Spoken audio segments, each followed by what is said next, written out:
city could come up with more money. Now, this is something that cities all across the nation could be seeing, will be seeing. Maybe our whole nation will be seeing bankruptcy issues as our national debt is a staggering, 16 plus trillion. All right, Troy's back up. The video should be back up soon. Just an update. Goes on to say, U.S. bankruptcy judge Christopher Klein said Stockton can move forward with a plan to recognize or reorganize debt. He twice stated that the creditors had acted in bad faith and had refused to pay their share of the cost for negotiations. The creditors got a big black eye today. Carl Dennison, an attorney who helped draft the legislation that could guide Stockton's mandate mediation before filing for bankruptcy protection. Now the stage is set for the real dogfight. So what we're seeing here is a city declaring bankruptcy. Now, with that bankruptcy comes a protection where they don't have to pay creditors. Who would creditors of the city be? Work contractors?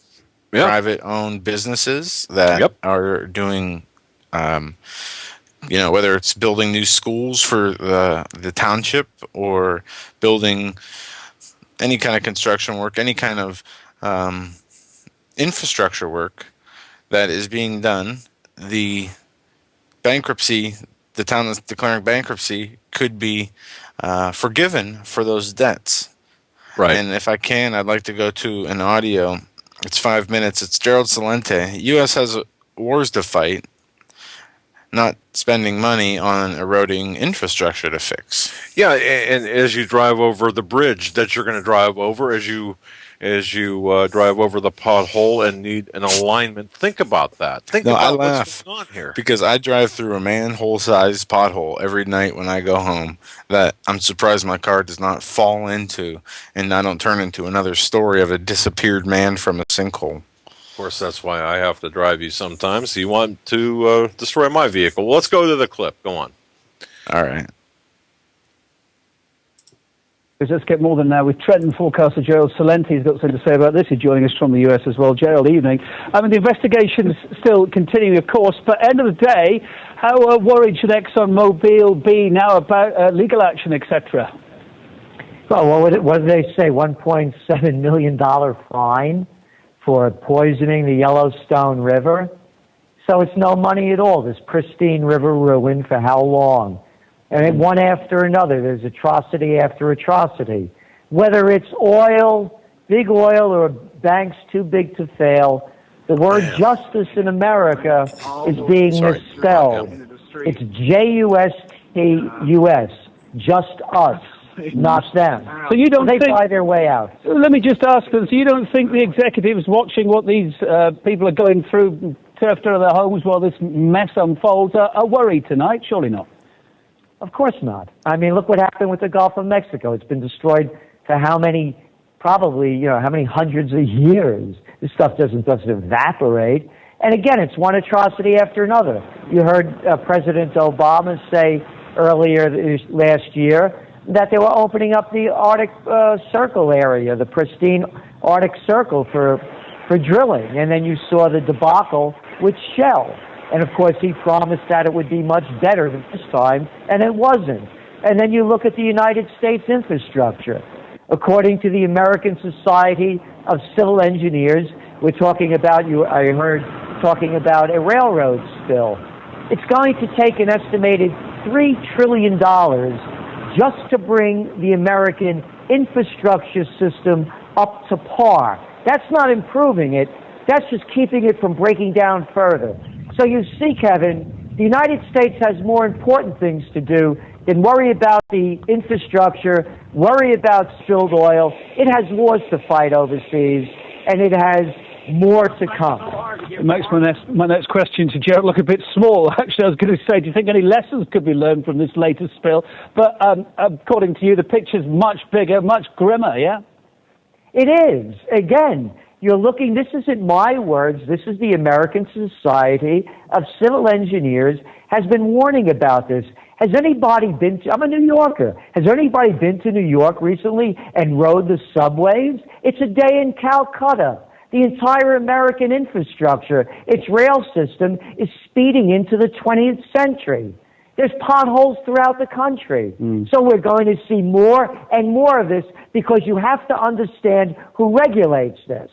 It's not being regulated. These are very low-level regulatory agencies that control oil. And, of course, there's that revolving door. Pick up the papers. You'll see that the United States trade representative under Obama, he just got a job with a white shoe boy law firm in global trade. Look at the guy that just left, Lanny Brewer. He just got a white shoe boy job with a law firm. Look at the new SEC head, Mary Jo White. She came from a white shoe boy firm, and now she's the head of the SEC. It's a revolving door. All things are connected, and the connection is corporations are running the show. All right, but even if it was a perfect world, even if everyone was as careful as they could possibly be and hardly anything ever went wrong, there would still always be some accidents. Last year, though, there were, I gather, 364 spills in the United States. That's quite a number, according to a government agency. Is anything being done to try and bring that number down?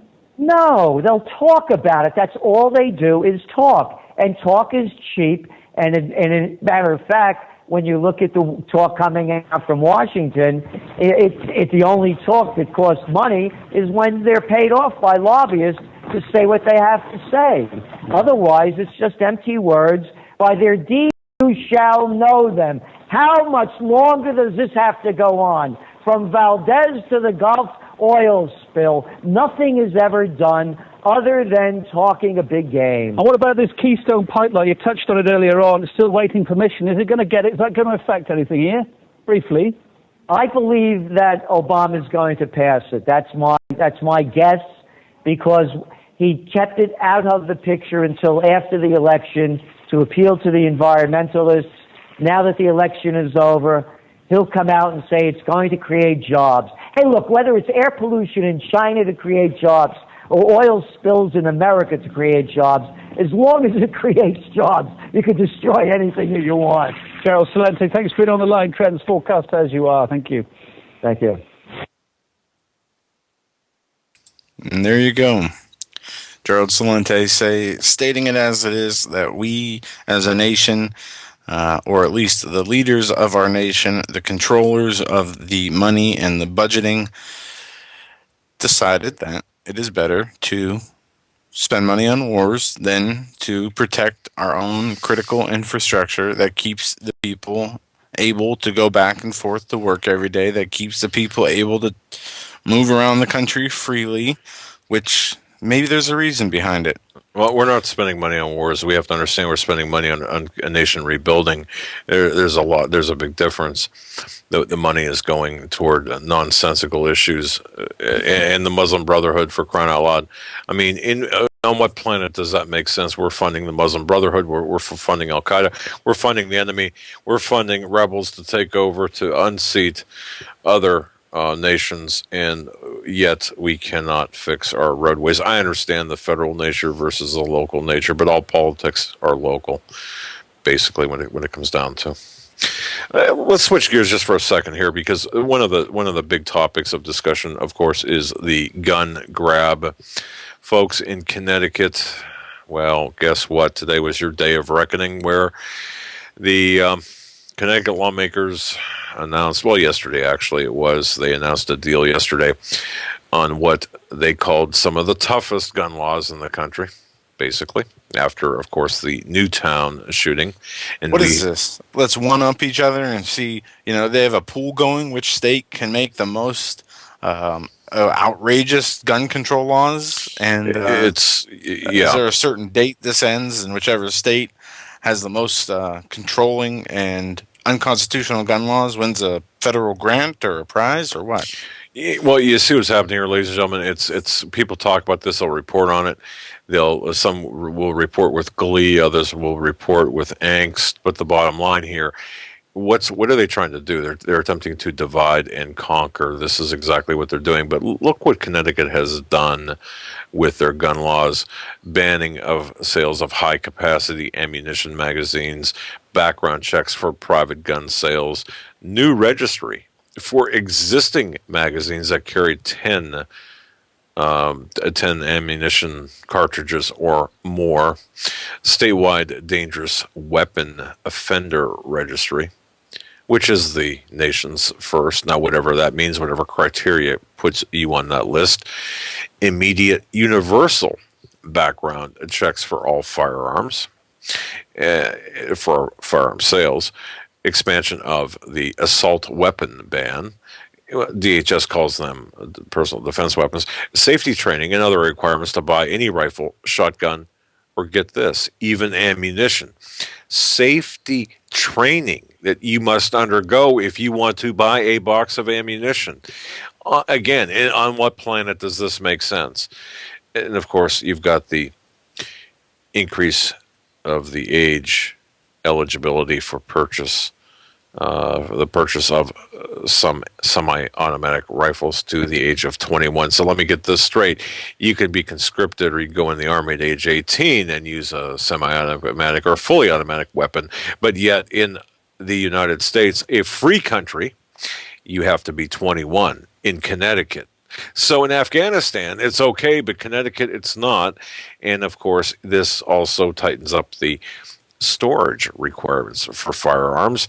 It increases penalty for firearms trafficking, selling, private sales, and illegal possession offenses. In other words, if you don't register, that's going to increase the penalty for that. So what we have here, these draconian laws, you see, Joe and folks, what's happening here is divide and conquer. You're having these various states enact these laws. They are against the Constitution. It is unconstitutional for this to take place. Why are the people putting up with this? We cannot, we must stand together or we will be disarmed and hung separately. And you say, well, what can we do about it? Don't think about writing your state your state representative. You think that's going to work? Of course, that's not going to work. Who's going to listen? The time of the ballot box is over, in my view. And if that sounds rather threatening, I don't mean it to be threatening, but I just mean it to be very practical. Come on. Yeah, and before we continue on our gun control news story update, I want to hit this. DHS explains plans to buy 1.6 billion rounds of ammo. We're buying in bulk for significantly lower costs. So we're already setting a precedent here. For all the people who denied the DHS were buying these bullets, for all the people who said, this is just a conspiracy theory, after the DHS was confronted and continued to deny the reasoning behind the purchase, probably to figure out some kind of common sense idea to throw out there to make sense of the purchases. We get this article from CNS News stating the Department of Homeland Security admits they're buying ammo, but now it's to buy it in bulk for lower cost. Right. But the numbers don't match. And by the way, it did take Janet Napolitano, I think, 2 weeks to really answer this question in this fashion. You see, it's lies, all lies at every level. It's a lie. But go ahead, Joe. What's the math on this if it doesn't match? Okay, Senator Colburn published a response on the U.S. Senate Committee of Homeland Security and Governmental Affairs website yesterday on the 1st. Right. The response was dated February 4th, 2013, and it says that DHS buys ammunition in bulk to significantly lower costs. Right. The letter also states the DHS routinely establishes strategic sourcing contracts that combine the requirements of all components for commonly purchased goods and services, such as ammunition, computer equipment, information, and technology services. These strategic sourcing contracts help to leverage the purchasing power of DHS to efficiently procure equipment and supplies at significantly lower costs. While it has been previously reported that DHS has solicited the purchase of 1.6 billion rounds of ammo over the next 4 to 5 years, the government agency shows only about 250,000 rounds in its current inventory. But DHS estimates says it will spend $37 million in ammunition in 2013. In 2012, it spent $36 million, and in 2011, it spent $38 million. Over the last 3 years, the number of rounds purchased by DHS declined, and this is according to the CNS News article. In 2010, it purchased roughly 150 million rounds. In 2011, where it spent the most money, it only got 108 million rounds. And then this year, 2012, 103 million rounds, it says. And it goes on to say that Customs and Border Patrol gets 70% of the ammunition. ICE gets... who do they use? Where does that ammunition go? Because certainly we're not stopping anybody. The TSA gets 35% of this ammunition. Wow. When's the last time we saw TSA wearing a gun at an airport or at a checkpoint? TSA agent. I don't think we have. That's rather interesting. But the bottom line here is we're being lied to every step of the way. If you don't see what's going on here with this, you've got to understand that DHS, through Obama, and this is where this huge disconnect comes in, folks. Please, I'm really asking you to comprehend this. They set up a civilian corps, okay? A civilian corps, as Obama said, that will rival those personnel, equaling the amount in the military. Now, a lot of this hasn't been seen, or we saw, 200 kids allegedly graduate from the Boy Scouts Kill a Veteran Corps. But no, there are much bigger expansions in the civilian corps going on.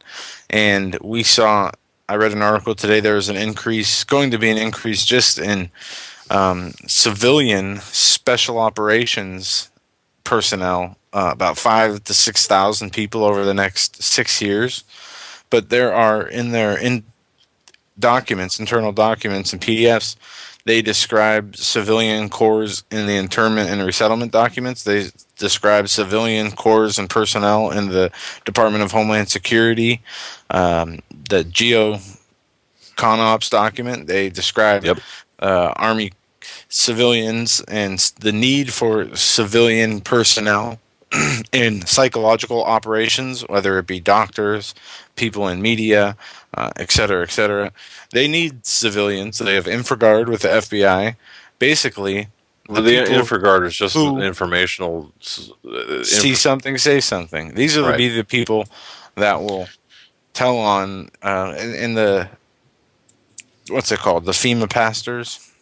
The clergy response team. Clergy response teams, correct. Right. These are also part of the civilian Department of Homeland Security government apparatus that will be used against its own citizens. Please, ladies and gentlemen, look, as you prepare, please use discernment about who you talk to. I can't stress this enough. There over the last 2 weeks, I've talked to a number of people in a very careful, cautious, and kind of exploratory manner, just to see where their heads were at.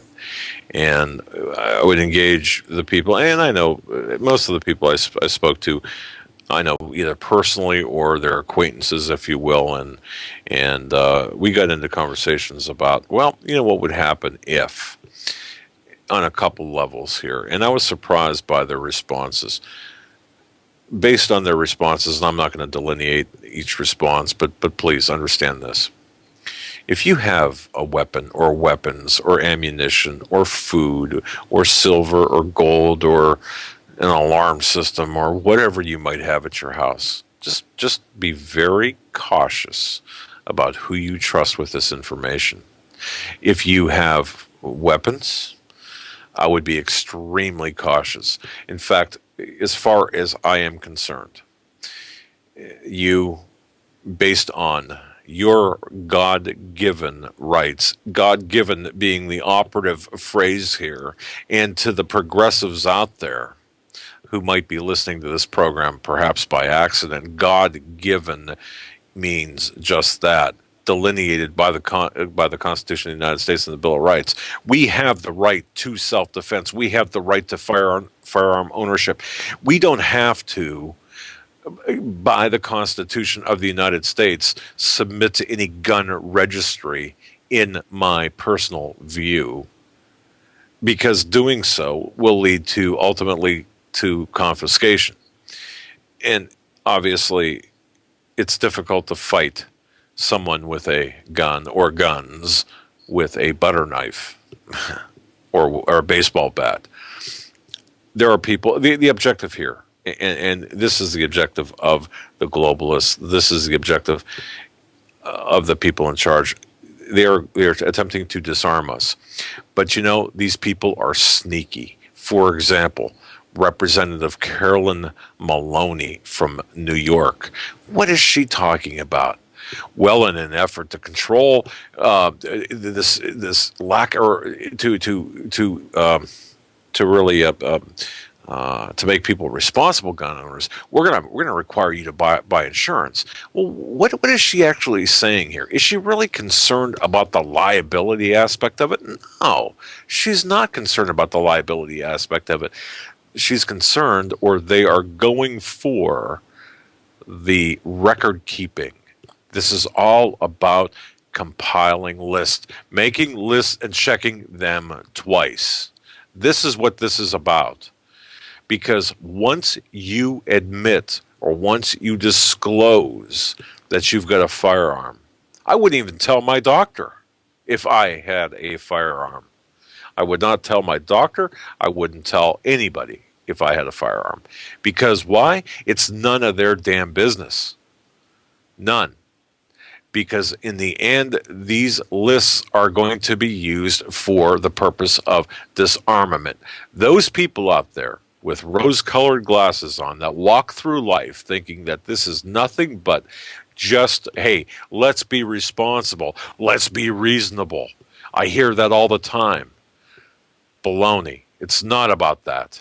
It's about identifying you as a gun owner and as a threat to society. Now, I'll tell you something. I would never, ever, ever, ever, ever, ever go on any of these talk shows. In fact, I'd never again go, and never, let me just say this, never again go on these talk shows on television, especially people like Colbert. And who's the other joker? Jon Stewart. Jon Stewart and Stephen Colbert, both from Comedy Central. What a bunch of, what a couple We of have news of from reprobates. Colbert. Yeah. I mean, are you serious? These are the first useful idiots that are going to be, they're going to go. Colbert slams the Bible Ministries in his first night back on the air Monday after a 2-week hiatus, Man, which probably is a vacation. Stephen Colbert focused on spiritual matters. As America's most influential Catholic... Wait a second. He's focusing on spiritual matters? This immorally bankrupt spiritual cretin is focusing on spiritual matters? That would be like me giving advice on how to fix a car engine. But go ahead. Or the economy. Or the economy, right. I get your point. You're right. It goes on to say Colbert, America's most influential Catholic. And there's an article from last week I missed that talks about, even though supporting abortions, Nancy Pelosi and Joe Biden received communion at some Catholic church. But regardless of that. As a former Catholic and as a graduate of seminary, I want to know how that works. Yeah. But I guess that's a different topic. Colbert was naturally disappointed to have missed out on covering the election of Pope Francis, but luckily there was even bigger religious news to discuss. The History Channel's mega hit miniseries, The Bible, which wraps up its run this week. While the program has been a ratings winner for the network, drawing more than 10 million viewers a week, it doesn't sound as if Colbert is much of a fan. By the way, wait, Joe, let me interrupt you. Folks, during the third hour, we're going to be taking phone calls. If you watch the Bible series on the History Channel, if you watch the entire Bible series, I'd like to hear your thoughts. Don't ruin the ending for me because I haven't seen it. Yeah, I haven't seen it though. I would like to hear your thoughts on it because my wife watched it. She recorded it for me. I watched parts of it. I've got my own thoughts about it, but I want to hear your thoughts. We're going to be taking calls third hour, 661-244-9839. But tell me what you thought of that series. Now that I've interrupted you and taken you off point almost, continue with Colbert's diatribe against the History Channel's The Bible series. While the program has had been a ratings winner for the network, drawing more than 10 million viewers a week, Colbert does not seem much of a fan. He seems baffled by the decision to turn the Bible into a miniseries, sarcastically claiming that the Word of God and the story of all creation doesn't really have the legs to sustain an entire series, unlike the History Channel's big shrimping. Colbert was equally skeptical about the casting of Roma Downey, who executive produced the Bible, along with her husband, reality TV magnate Mark Burnett, in the role of Virgin Mary. He says, wow, I wonder who she had to sleep with to get that part. Well, nobody. It's called the Immaculate Audition, he said. He seemed bothered by the blatant commercialization of the sacred subject matter. If you enjoy watching the Bible, you would want to explore the source material, Colbert said, whipping out not a copy of the Bible, but rather a promotional tie-in, a story of God and all of us, a novel based on the epic TV series, The Bible. Colbert saw some irony in producing a novel based on a TV show based on the Bible. All biblical stories you love from the ministries finally assembled into one book, but in the end, Colbert's biggest beef with the Bible was it was too hot. Jesus played by a Portuguese model and soap opera star Diego Morado. But anyway, just to break this down, more mockery of the Christian religion, more mockery of the Bible, what they have done. And this is the satanic agenda, the UN agenda, is destroy the family, destroy the Word of God, destroy anything good that is left on this planet, to marginalize the Word of God, to do everything in their power. I mean, he could have done his little comedic jokes about the actors and the acting and the promotion of trying to sell the Bible or sell books, in his opinion, I mean, through his opinion, he could have done this in a much more tasteful way, tying it back to the Bible in a truly religious book of Christianity, saying that we should not mock the Bible, we should hold this more sacred than any other book. But instead, he went the opposite route, tearing it down and making jokes about it. You can't have any intellectual discussion with people like Colbert or Stewart, these intellectually and morally bankrupt individuals that play right into the hands of the Hollywood elite, the Illuminati, the Illuminati controlled Hollywood, and I find myself saying that more and more Illuminati controlled, and Illuminati this and Illuminati that. Well, at the very heart of this Illuminati system is in fact the Luciferian agenda, the satanic agenda. These Luciferian people, and this is what we're talking about. And these people laugh at us, they mock us as Christians. And how dare you mock us? How dare you have the audacity to mock us and to make fun, to marginalize us when you in fact are intellectually intellectually bankrupt. I'm not gonna continue on this at all. But 661-244-9839, third hour. I want to know seriously what you thought of the History Channel's series on the Bible. If you watched it, if you didn't watch it, then obviously don't comment on it. Are you jumping? Are you time jumping on me? Because we're approaching the end of the No, first no, hour. no, no. I'm just alerting people to this for the Okay. third hour, just to kind of get them on point. But just All right. in the waning minutes of this, we were talking about the gun aspect of things before we went off into that. Yeah, there's a lot of gun news today. Look, this, folks, we're seeing the end series of acts of a play that began long ago.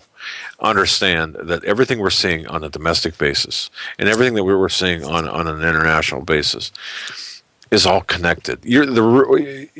People are saying, yes, well, geez, why is DHS buying 1.6 or not issuing acquisition orders for all this ammunition? Why is this taking place? Why are these laws being passed? Why is North Korea acting up? Why are we having economic issues? Why this? Why that? They're all connected. Everything is connected. But we're going to get into that in the second hour. I do want to get into the North Korean aspect of things because, folks, you're being lied to. Each and every one of us are being lied to. In fact, I don't even care. Even on Fox, you're being lied to. I saw a YouTube video that was titled "Supreme Court Gay Marriage is a Distraction from the Monsanto Protection Act." The gay marriage issue was being used as a distraction from the Monsanto Protection Act. Okay. And that made me think, okay, and well, you could turn around and say the Monsanto Protection Act is being used as a diversion away from the gay marriage argument. But yeah, but you know what? Now, wait a second, because that's the same argument. Hey, the eligibility issue, that's a distraction from the real issues. So where do you stop? Where's the relevance? The relevance is in our discernment. That's right. What is the Holy Spirit telling you every day or night whenever you talk to Him? What is to be first and foremost in your heart and in your on your to-do list for that day? Are you listening to the Lord, or are you listening to your own will? Are you doing the Lord's will, or are you doing your own will?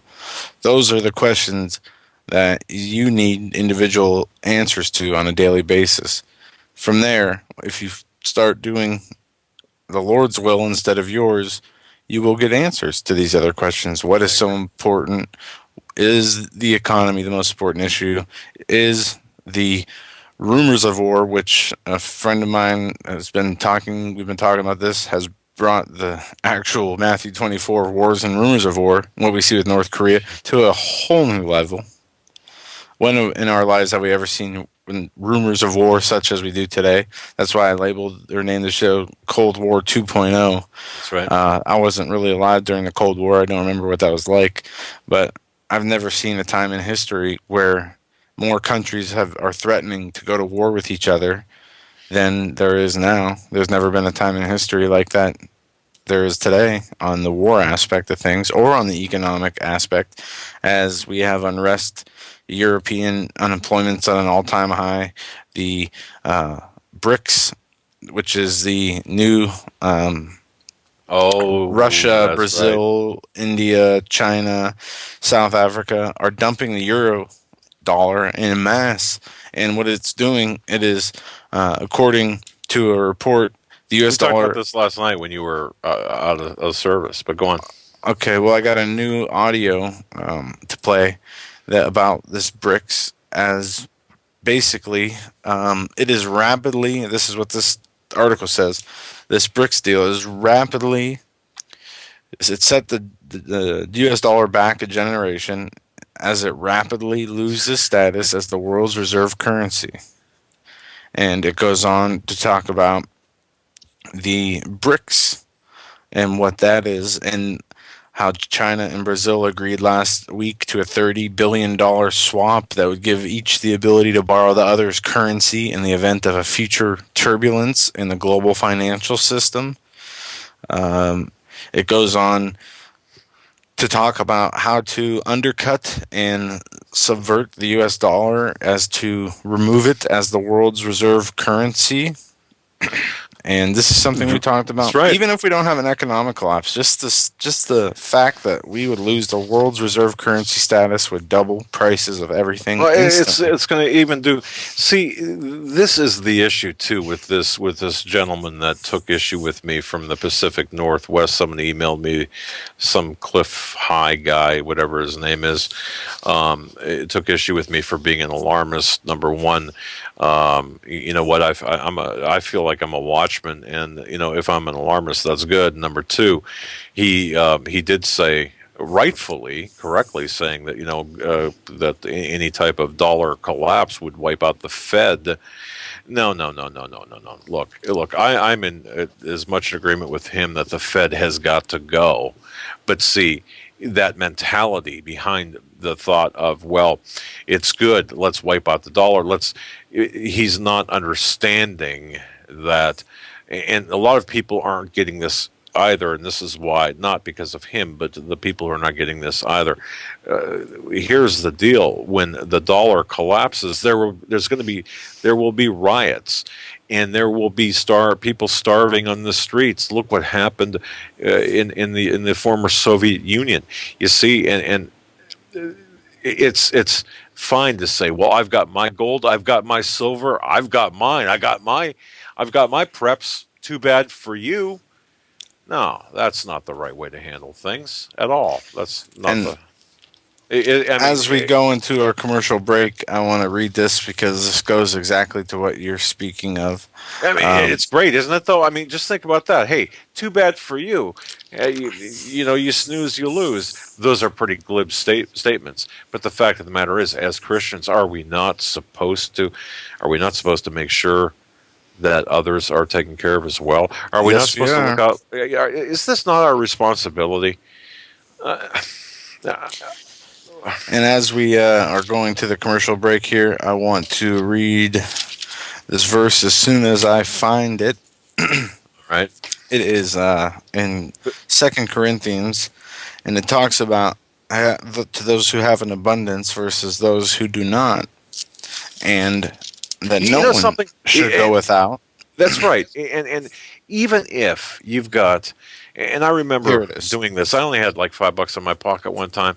And this is not about me, but the spirit. Look, if somebody wants to borrow a buck at lunch, I remember working somewhere. Anyway, or $2. This is when you could buy lunch for $2 or $1. Would you not share with that person or give him the $2 or whatever it is if you had extra? Of course you would. That's the mentality of us as Christians, at least that we should have. Go ahead with your scripture, and then we can go out to break. It says, "For you know the grace of the Lord Jesus Christ, that though he was rich, yet for your sake he became poor, that through his poverty you might be rich. And herein I give my advice, for this is expedient for you, who have begun before, not only to do, but also to be forward. Now therefore perform the doing of it, that as there was a readiness, so too, or a readiness to will, so there may be a performance also out of what which ye have. For if there be a willing mind, it is accepted according to that a man hath, and not according to that he hath not. For I mean, not that other men be eased and ye be burdened, but an equality, that now at this time your abundance may be supply for their want, that their abundance may also be a supply for your want, that there may be equality. As it is written, he had gathered much, had nothing over, and he that had gathered little had no lack. But thanks be to God, which put the same earnest care into the heart of Titus for you." So basically, what I take out of this is those who have enough and more, you give that to those who are that whatever more you have, you help those who have less, and it is a willing form of giving. It is a willing, if you want to call it socialism, as a lot of people like to dub Oh, that's not socialism. But okay, I get where you're going with that. He That's who just has being charitable. correct, but it is also the answer, or would have been the answer to what we see in our country today with welfare. We would not need welfare if we had a society that took care of each other. We would not need welfare if we had people that looked out for their neighbors, looked out for one another. We would sustain each other through all trials, tribulations, things good or bad. Folks, you're listening to the Hagmann and Hagmann Report. We're already 3 minutes late for our first break this April 2nd, Tuesday. We'll be right back after these short messages. Stay with us.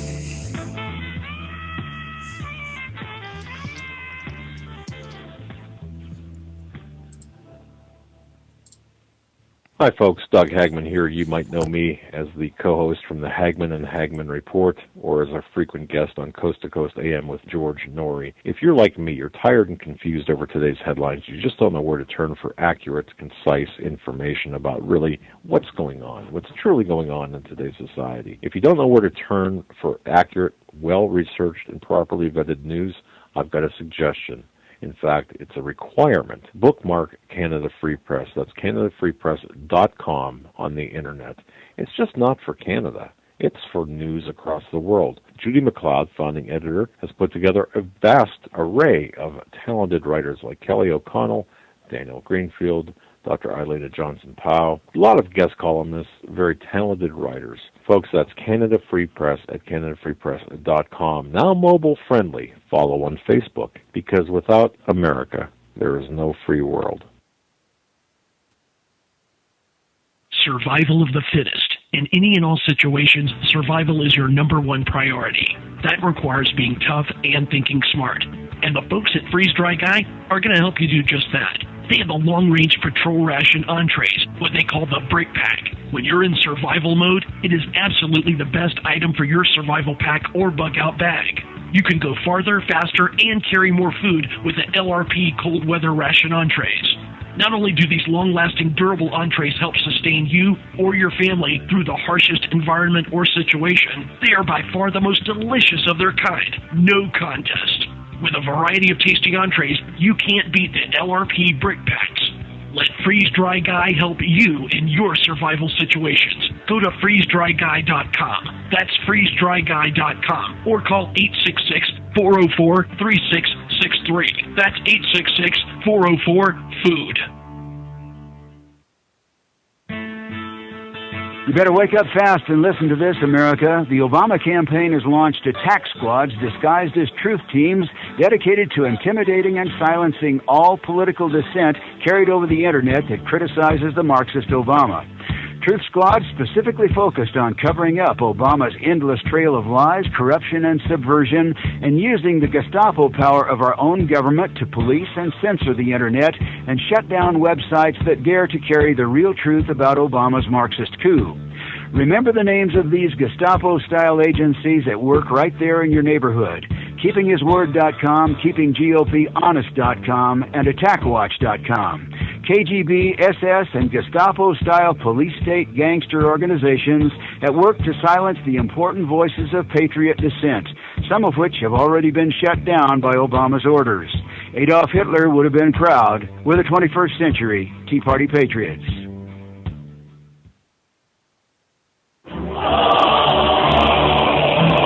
The BRICS grouping of emerging powers have agreed to create a development bank that will rival Western-backed institutions.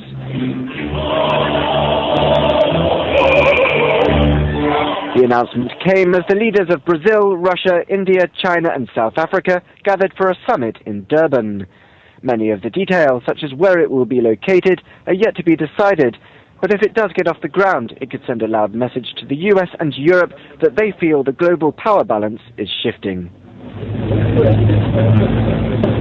Also at the summit, Brazil and China signed an agreement to trade vastly more in their own currencies, lessening their dependence on the US dollar and the euro. The emerging BRICS nations already account for around 25% of global GDP and 40% of the world's population.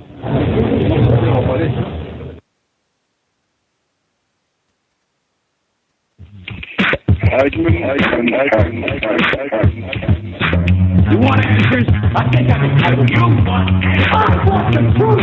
You can't handle the truth.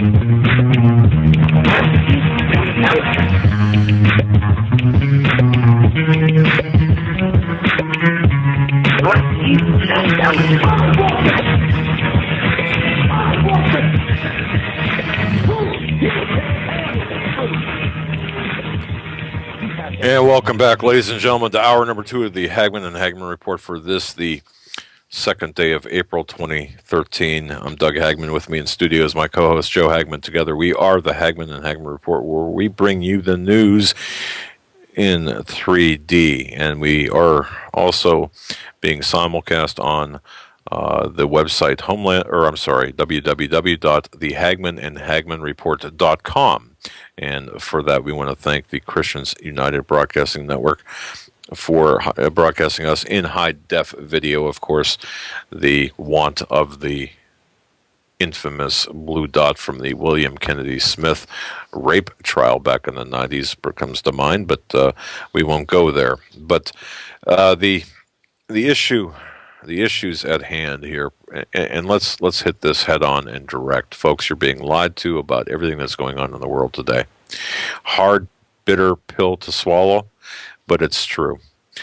We hear about the drums of war beating, but not everyone is really understanding what's taking place. The drums of war, in fact, are beating. Yes, they are.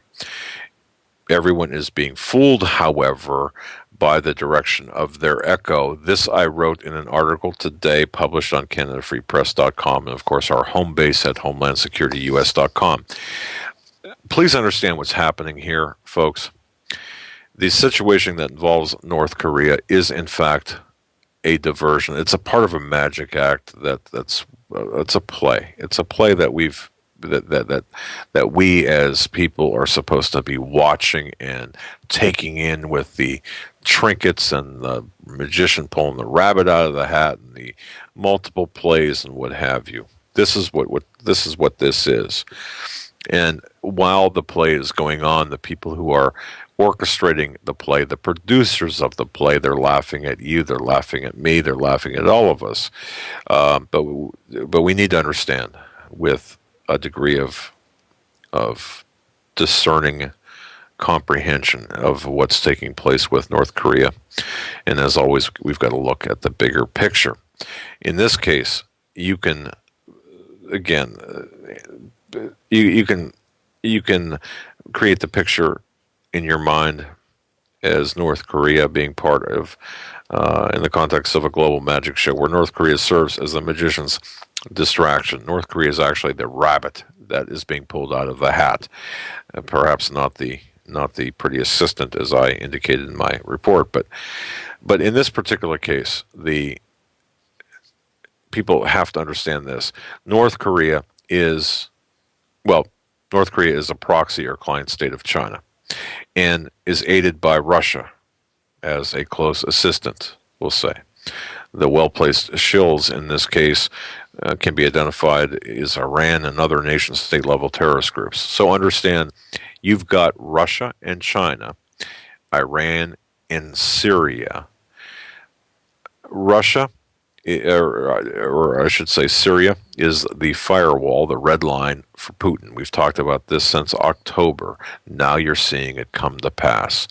Everything that we talked about in September, in October, and throughout the last, 6-7 months, is now coming to pass. What we said was going to happen is happening right now. We're seeing it right before our very eyes. And not only are they setting themselves up along national war alliances between themselves, they are setting themselves up, as we heard during the break from that BRICS clip, they are economically aligning themselves. Okay, and that's why people talk about, for example, the attack on the dollar, or the dollar being an orchestrated collapse. This is correct. This is all orchestrated. Who's got the gold? He who has the gold rules. That's the adage. Well, who has the gold? Certainly not America. Have we had an inventory, an audit, an honest audit of Fort Knox? No. Of the Federal Reserve, the gold? No. Do we know how much gold we have? No. Meanwhile, you've got news agencies like Bloomberg reporting that Russia and China are increasing their gold holdings. But you know what? They're lying to you too.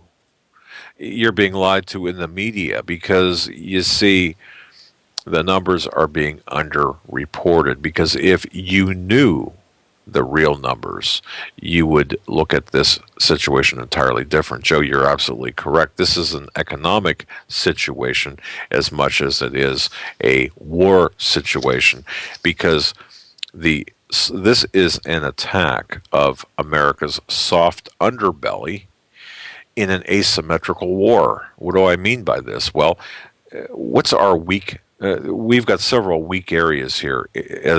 America does. One of them, of course, is our U.S. dollar. Russia and China are angry at the Obama-Saudi alliance.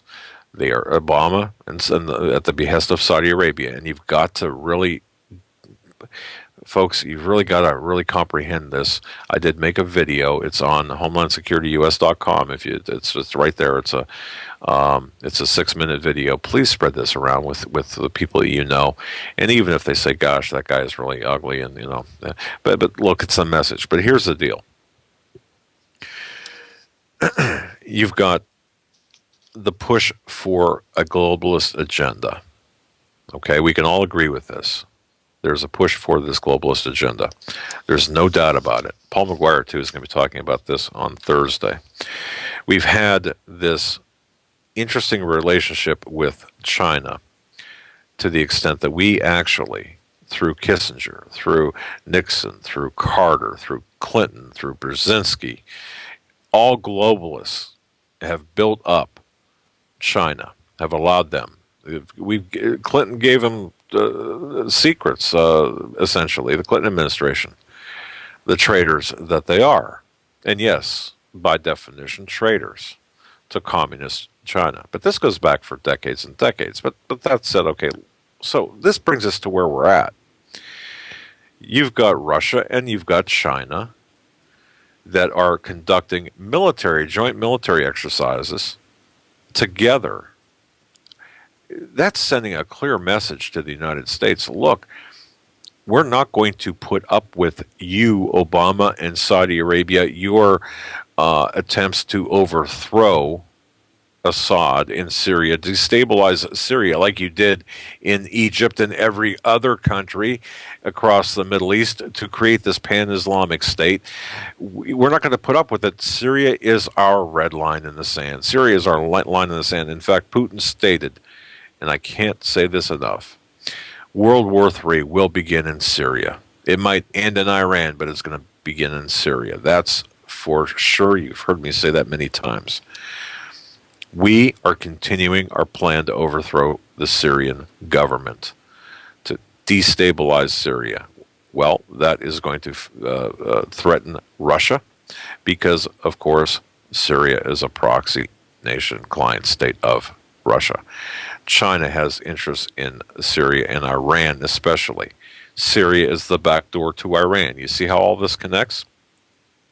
So we are actually fighting a proxy war right now against Russia via Syria. When our troops become involved at the urging of Lindsey Graham and John McCain and other Democrat, Republican, it doesn't matter. It's all a single party, folks, and they're all globalists, and they're all fighting and vying for a seat at the globalist table. When we start fighting on the ground in Syria, we are going to be fighting essentially Russia, and to a lesser extent China, but nonetheless China's interests to protect Iran. 3 to 6 months, or 3 weeks, I'm sorry. If we see any type of action, it'd be from now and 3 to 6 months from now in Syria, whether it be a chemical weapons attack or whatever it might be, you will see the other shoe drop in the Korean Peninsula because military assets are being built up on both sides. But right now, it's just a war of it's a showmanship type event over there. North Korea is not the issue. North Korea is a symptom of the cancer that is Barack Hussein Obama, Hillary Clinton, and every globalist and international banker in existence. The reason North Korea right now is acting up is because of our policies and activities in Syria. This is what Benghazi was all about, and this is why we can't get one answer, one simple, single answer that's not a lie about Benghazi. So whether you're David Letterman or Jay Leno or Jon Stewart or Colbert or Matthews or whoever you are, and you make fun of this whole situation, you are laughing in the face of the pathway to a third world war. And this is going to kill a lot of people. Do you understand how important this is? Folks, look, what we're seeing with North Korea is the result of our policies with Saudi Arabia. There are three objectives, three primary objectives, according to my military intelligence source, that are taking place in Saudi Arabia or in North Korea. The first thing, the Chinese, in particular, the Russians, the opposing side, they are compelling the United States to spread out our military assets. And you know what? That's a really big problem, especially when you've got this administration in particular that has gutted this military from the inside out. And you know, maybe an important question to ask right now, why did Obama purge the military officers? Why was there a purge of military officers? Are there now just a bunch of yes men in the military as opposed to actual warriors and generals? Here's the thing. You've got this necessity now to spread out our military forces. This weakens our ability to fight here domestically, to protect our assets here and elsewhere. The second thing, this occupies the whole diplomatic infrastructure of our country. But even more important than that, this costs us money we can ill afford. So there are three basic collateral effects of North Korea. North Korea is not the problem, it's a symptom of the problem. Does it make it any less dangerous? No. Let me ask you a question from RoboMom in chat, and it's a good question.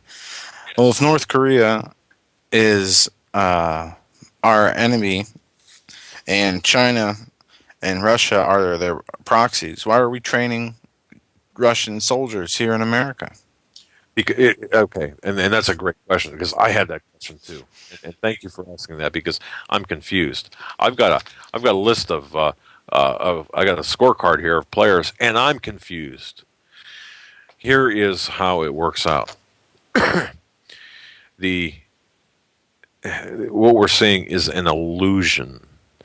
You see, it's kind of like, as it was explained to me, like, for example, the mafia, the Chicago mob, the New York mob, the Miami mob, the Los Angeles mob.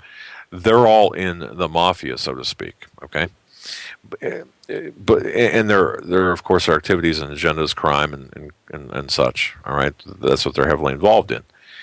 That doesn't mean they're not going to have disagreements or kind of vie for position, for territory and such. You know, so there are going to be situations that will arise that will pit one against the other, one area, one mob against the other, and such. But there, as far as the larger picture, the bigger people above the leaders, and there are the leaders above Putin and Obama, the globalists that really run things, the people that finance both sides of conflicts. These people, what they are doing is they're calling the shots while we are looking at Russia and China, for example. Um, uh, it's an illusion. It's all part of the illusion. It's for public consumption. It's to perpetuate this lie that we need a common enemy, or that we need an enemy, or we need to be in a perpetual state of war. But in the end, it's all part of this multi-series magic act that we're watching, and we're getting now close to the final act. We are in preparation. They are preparing to cut up the world into 10 economic zones. You see, the only thing the one big thing that has stopped us so far, or stopped the globalists so far, is the United States of America. The fact that we have freedom of religion, the fact that we've got freedom to own a weapon, the fact that we've got the freedom to speak on programs like this, but not for long, ladies and gentlemen. We're not going to have these freedoms for long, because what Obama is going to do, and this is part of this agenda, what this administration, and I don't care if it was Bush in the office right now, whoever is in this office has already agreed to continue the agenda, the continuity of agenda. And I let me go back to the elections of 2008. Remember when Obama says, boy, things are going to change around here, and did they change? Not one bit. Why is that? Because there's a continuity of agenda, because there are people above him that are actually calling the shots. So what you're seeing is this great illusion. Now, that said, and people who, and by the way, people who would say, well, I can't see, for example, and I got a couple of emails about this too. I can't see where this has anything to do with the Middle East. Well, it has everything to do with the Middle East, because this is part of the nation building.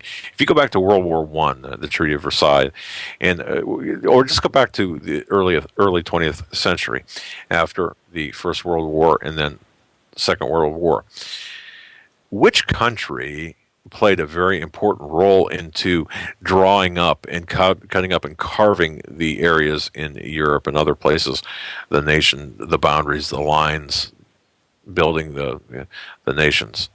Well, it was England. It was the United Kingdom, and that's not by accident, along with the United States, but primarily the UK. Okay, now think about this. They carved up those lines and made countries out of areas that didn't make any sense. They split.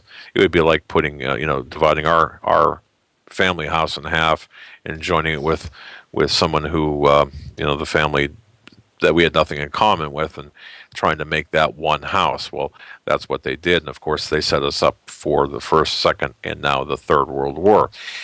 But having said that, what we're seeing right now is an attack against, or a war that's taking place between America, between the United States, and Russia and China. Russia and China have the gold. If you go to Jim Willey's article, as I had pointed out a couple of times, read that about the gold reserves.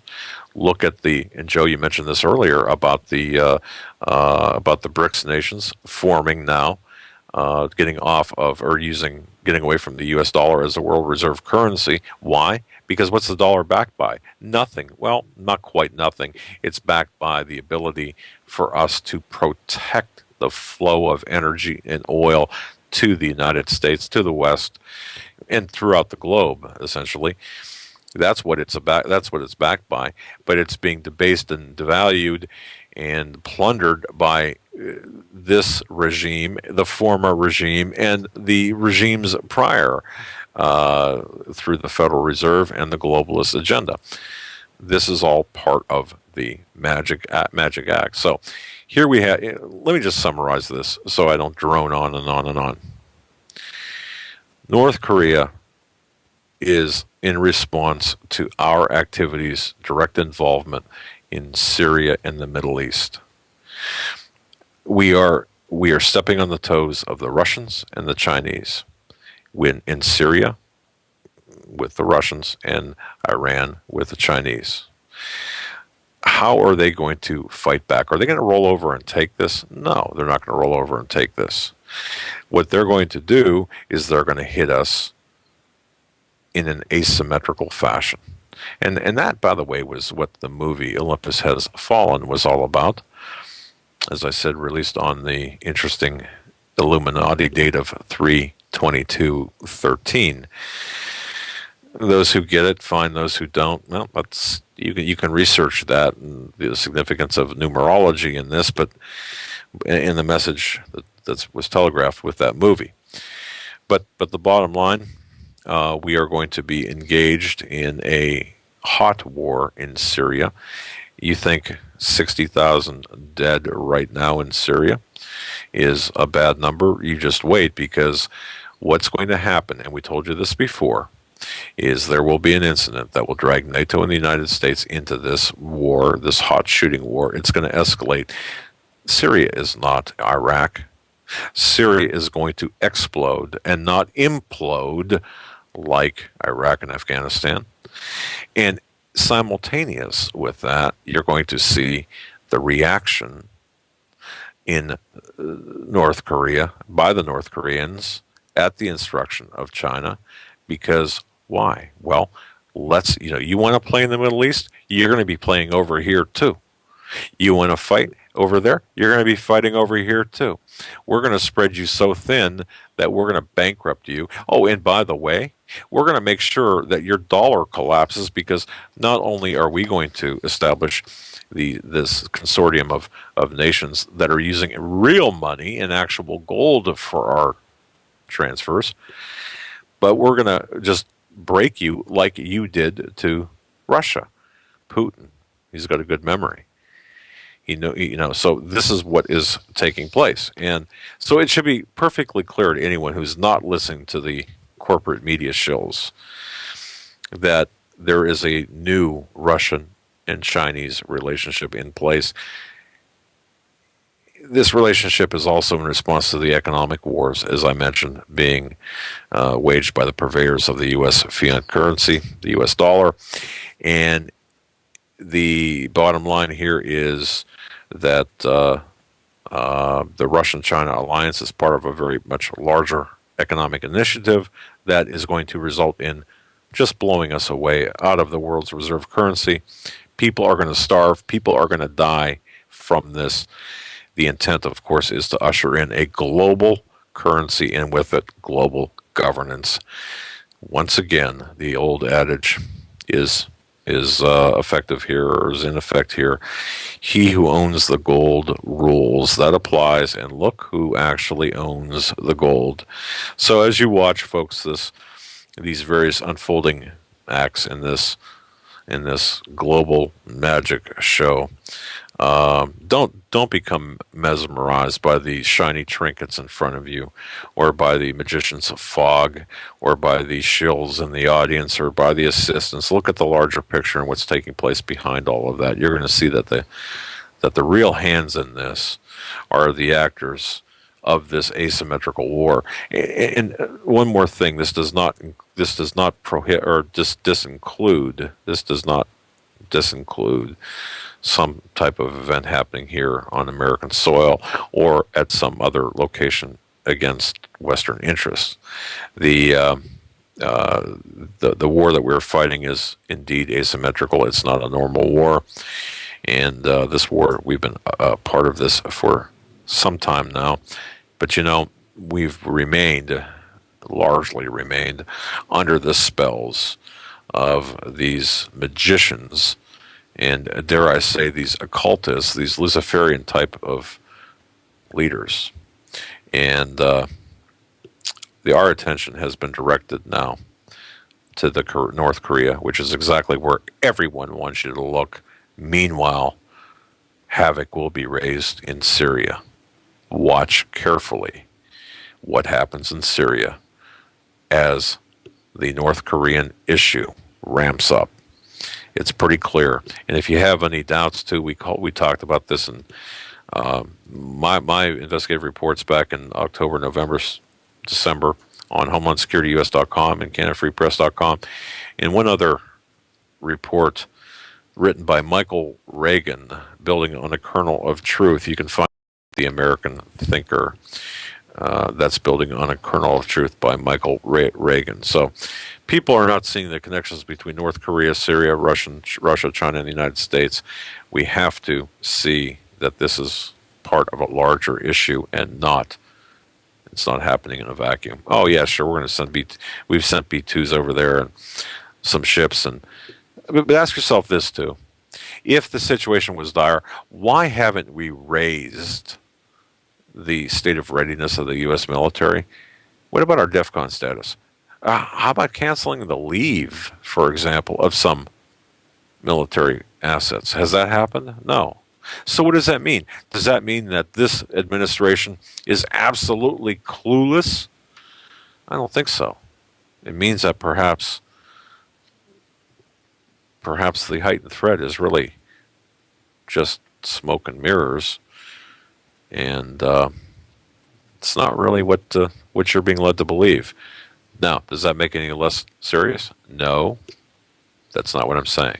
All I'm saying is, look where the real action is, and I just wanted to make sure that people really understand what's going on, because this is a life. People are going to die over this. This is a life and death situation. The economic situation, the orchestrated murder of the dollar. People are going to die over this. You are going to lose money over this. This is very serious. This is for all of the marbles. These are very bad people. And Paul McGuire said it best in a video he did. And again, I'm excited to have him on Thursday, where he said, it's hard to imagine thinking like a Hitler or thinking like a Stalin would. But there are people out there who think that way. It's difficult for me to imagine that. But one thing that, we on Earth, we've got governments above all nations and kings above all men.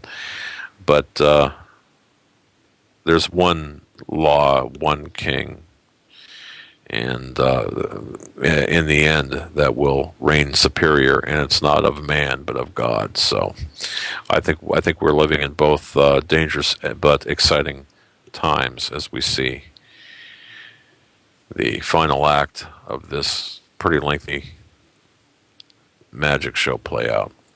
Joe? And you say magic show. Like most things in our reality, smoke and mirrors. In our history, smoke and mirrors.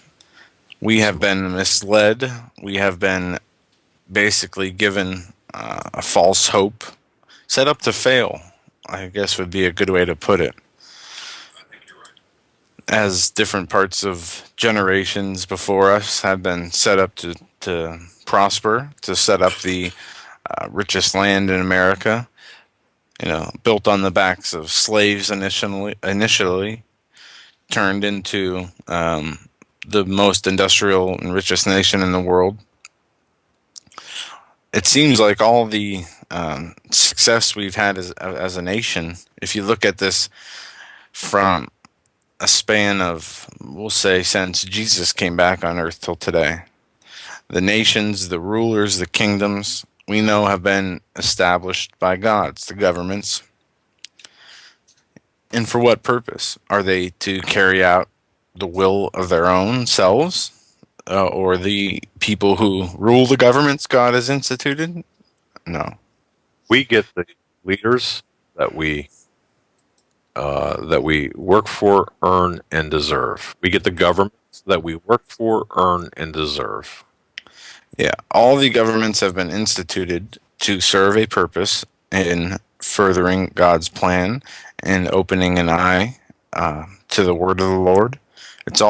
Everything is done for a reason, interconnected through an unseen spider web, which we will not know what that really looks like, entails, or involves until we are shown it all and it is revealed to us.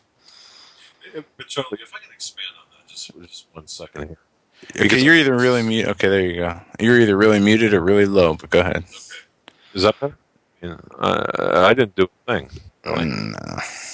All right, if I can expand on one thing here, and that's this: everyone listening to this broadcast, if you just attempt to talk with people, I got a nice email a listener named Phoebe, who did talk with her family during the Easter holidays, and how she knew how You're difficult it garbled. was.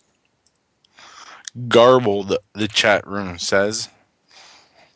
You sound like you're talking. No, I'm kidding. I'm sorry I keep kicking the camera, viewers. I gotta get this set up better. No, Netanyahu did not email my father, for somebody asking in chat. What are they hearing? I don't know. Can you hear me now? Yeah, I can hear you now. All right. Getting back to what I was saying, I received an email from someone named Phoebe, a listener of this program. Thank you, Phoebe, for your email. But she was discussing with me, or she emailed me about her discussions with her family members, trying to wake people up. And folks, if you can just wake one person up to really what's happening, if everyone listening to this broadcast can take the role of Jeremiah as a watchman, and even if you are subjected to ridicule or harassment or just kind of like shunned or whatever, if you can just talk with one person, change the ideas of one person, point that person in the direction of the truth. It doesn't have to be this program, of course. It could be to anything. We can at least get a running start on educating people to really what's really happening. And in the same way, if everyone listening to this program, whether you're listening to this, and I want to say hello to the we have a couple of listeners just outside of Berlin, Germany, listening tonight. I want to say hello to you folks.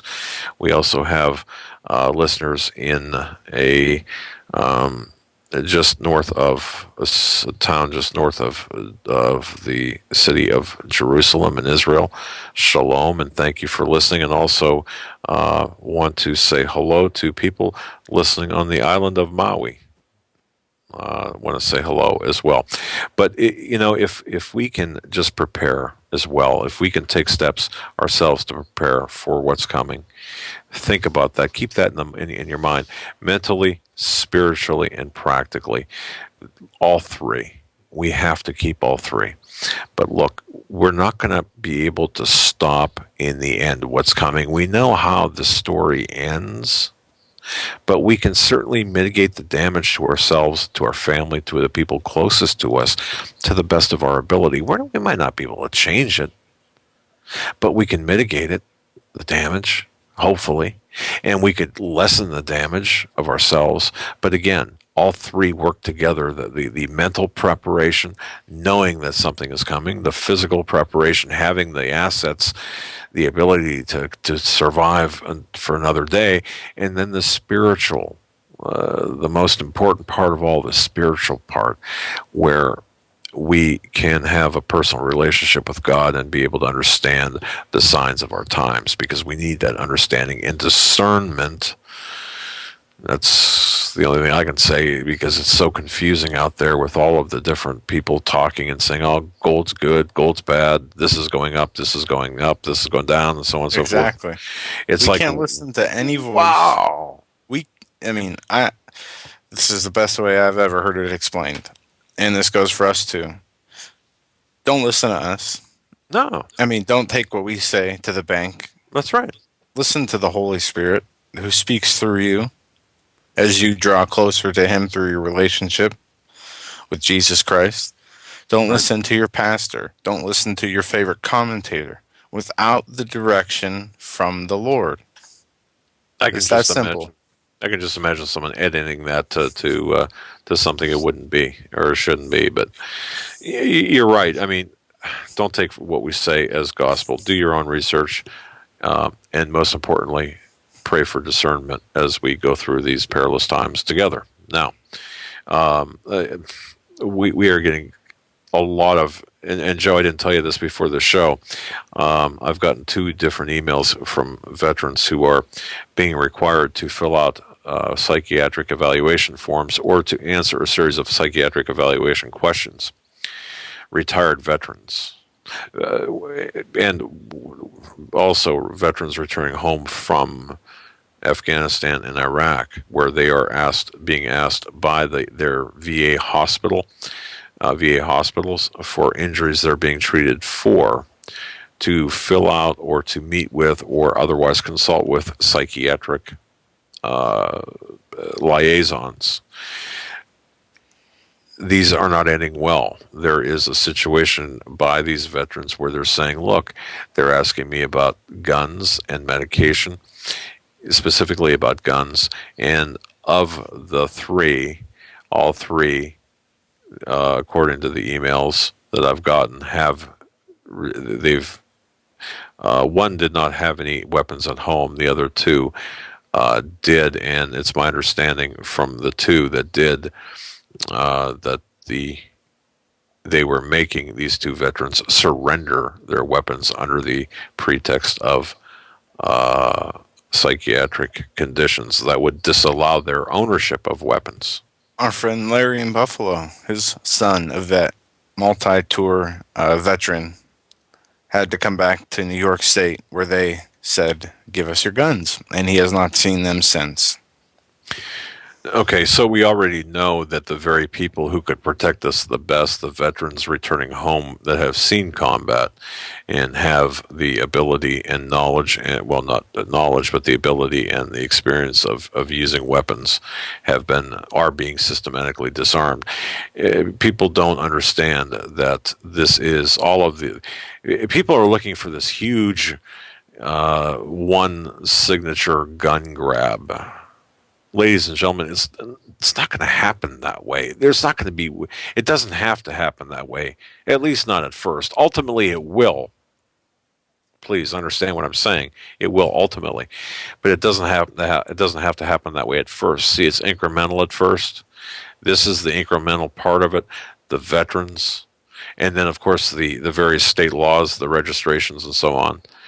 And then, of course, the ultimate edict from this regime to take away our guns. And not only are they coming after our guns, but they're coming after the people, the gun owners themselves, the people with the ideology that is inconsistent with the ideology of this administration or this regime, which is and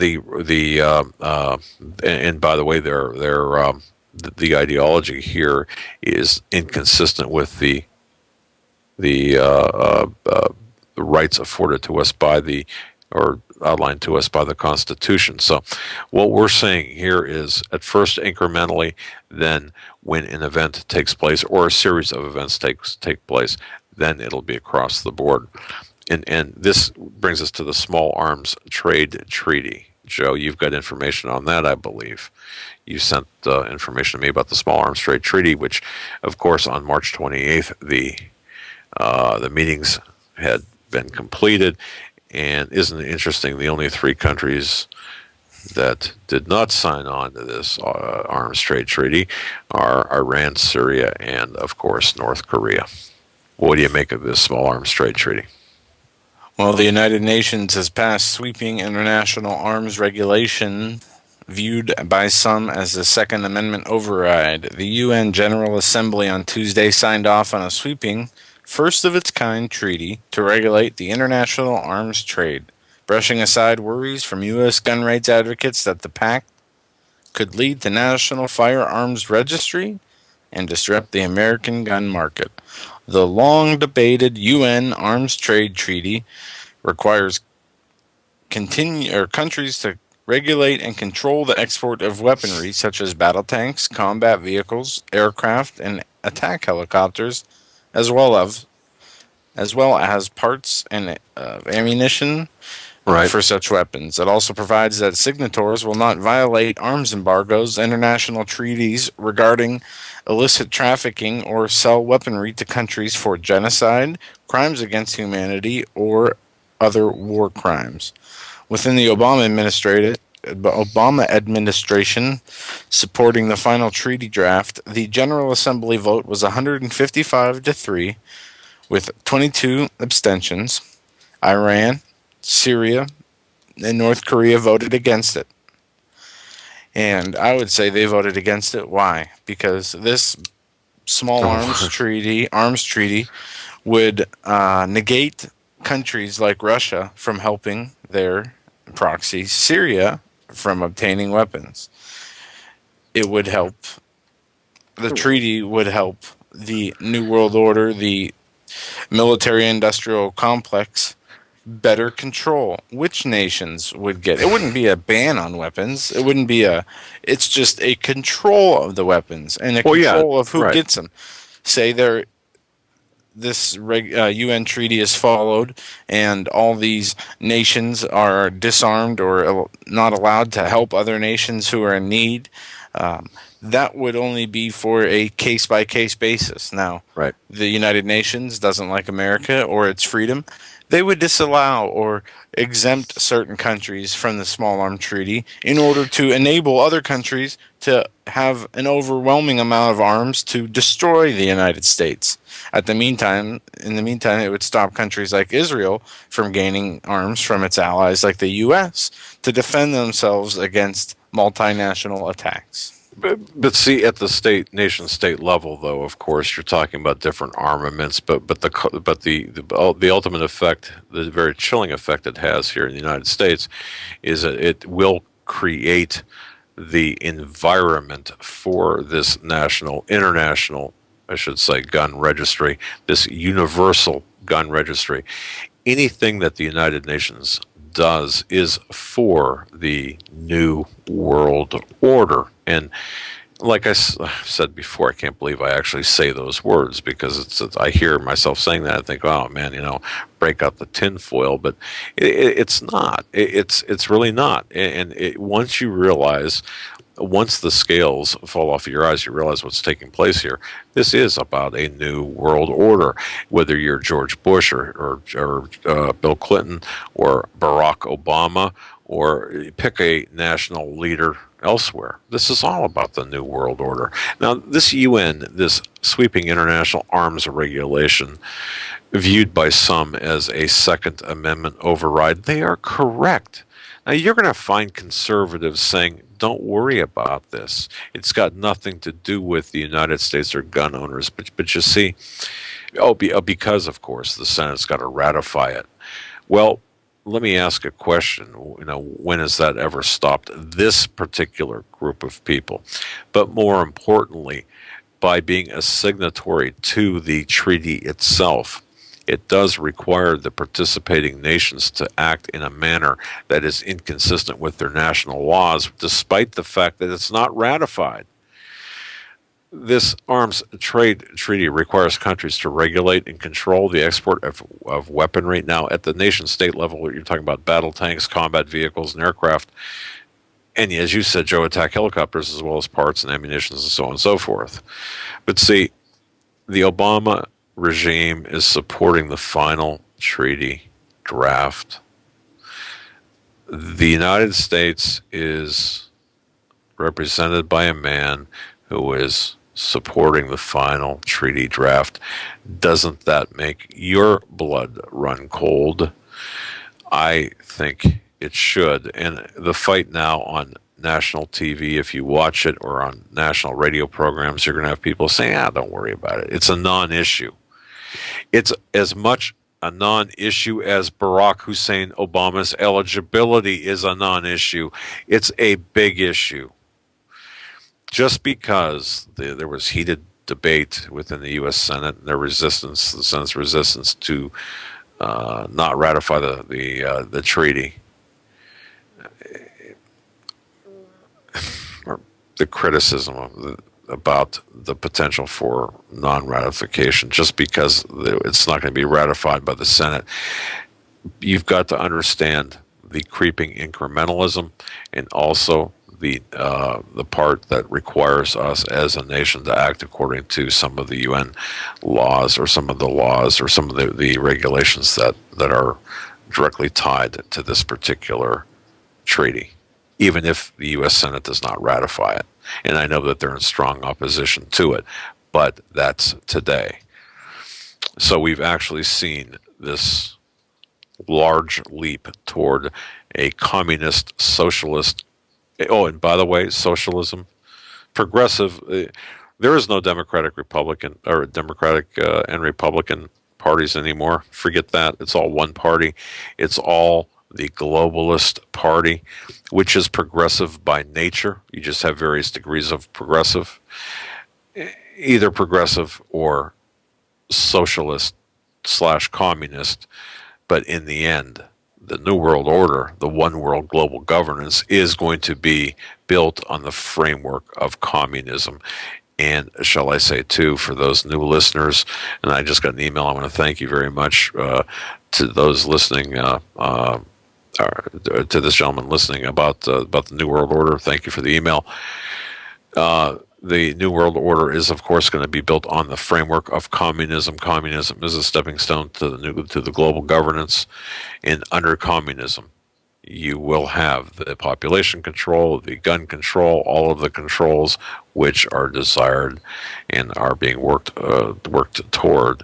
And part of this, a stepping stone to this, is, of course, the necessity for depopulation.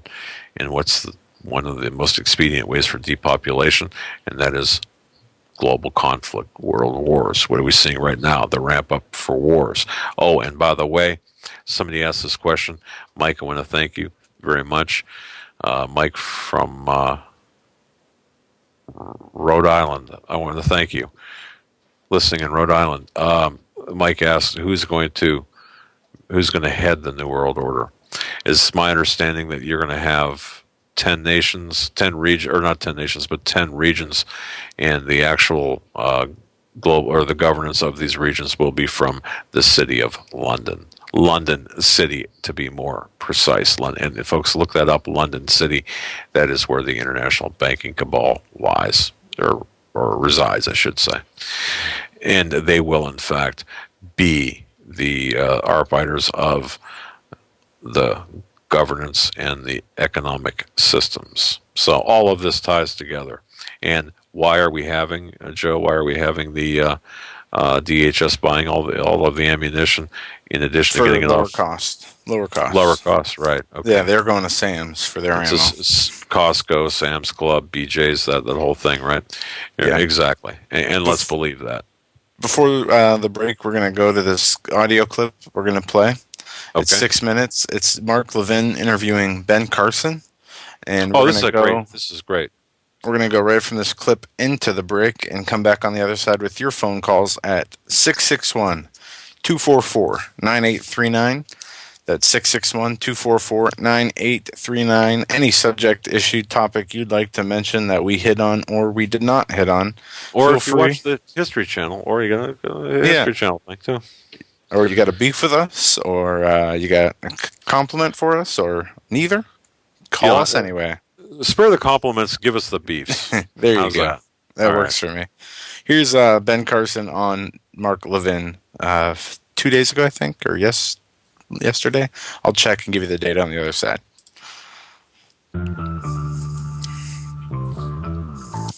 These attacks on you, I have to ask you, you're a religious man. Do these attacks make you want to speak out more and do more, or do they cause you to second guess coming out and talking like this? No, they make me recognize what serious trouble we're in. And what has really brought it home to me is, I've gotten so many letters of support or phone calls or emails from people who believe similarly but are afraid to speak out because they think there may be retribution.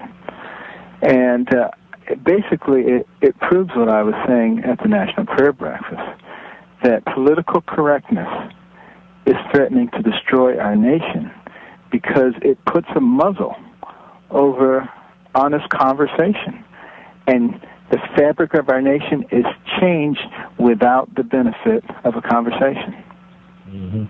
Well, you're right. They don't want a conversation, do they? They don't want us to engage. In fact, they No, they want to shut us up completely. Yeah. And that's why the attacks against me have been so vicious, because I represent, an existential threat to them.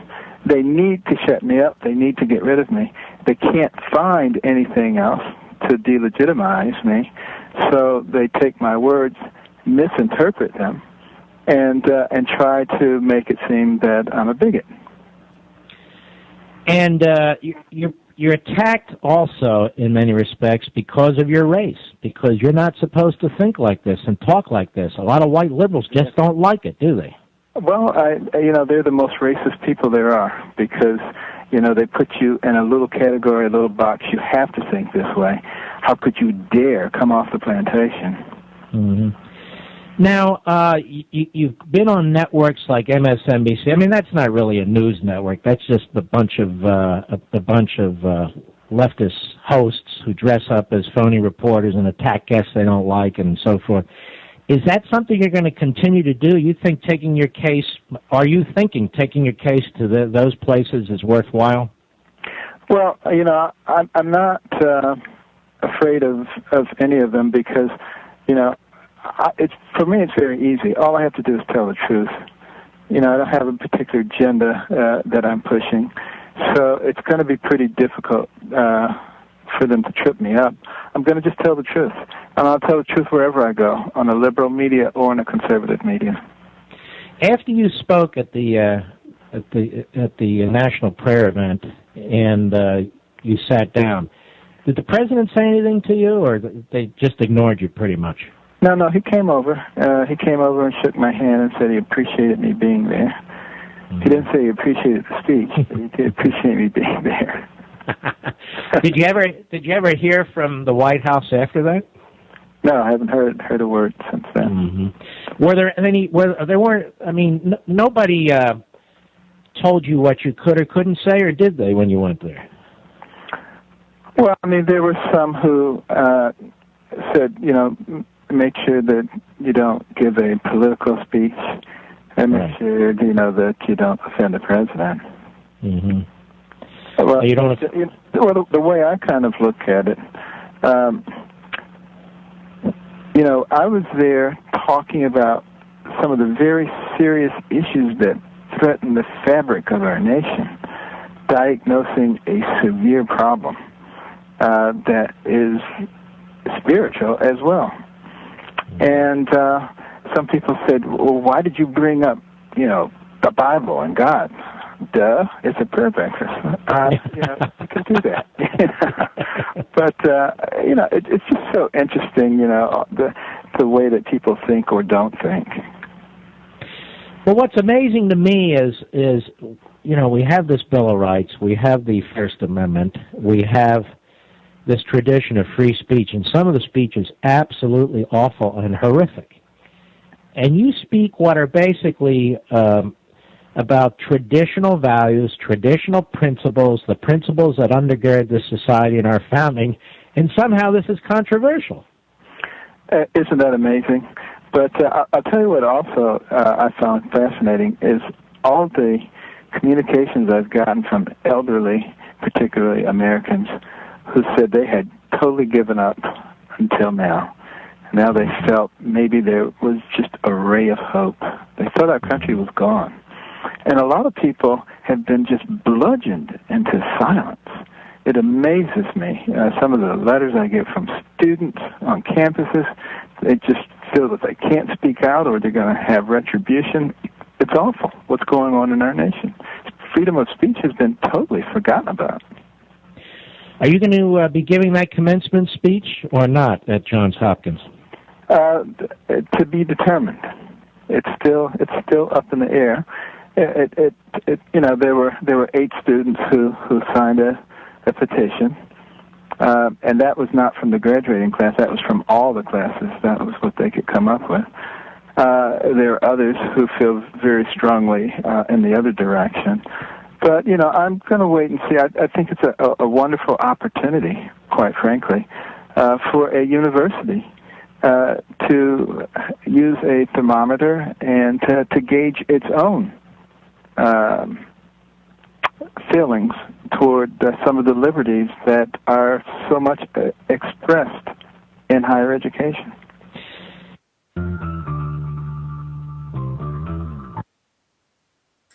All right, ladies and gentlemen, that was Ben Carson being interviewed by Mark Levin, saying that liberals were the most racist people, and they're talking about the people who are saying he is referring to the people who are spouting these lies of people who are against Obama policy are against Obama because he's black. Dr. Ben Carson, a very smart man. With that, we are going to break on this second hour of the Hagmann and Hagmann Report. We'll be back with your phone calls, and only your phone calls, on the other side, the third hour of the Hagmann and Hagmann Report, this Tuesday, April 2nd, 2013.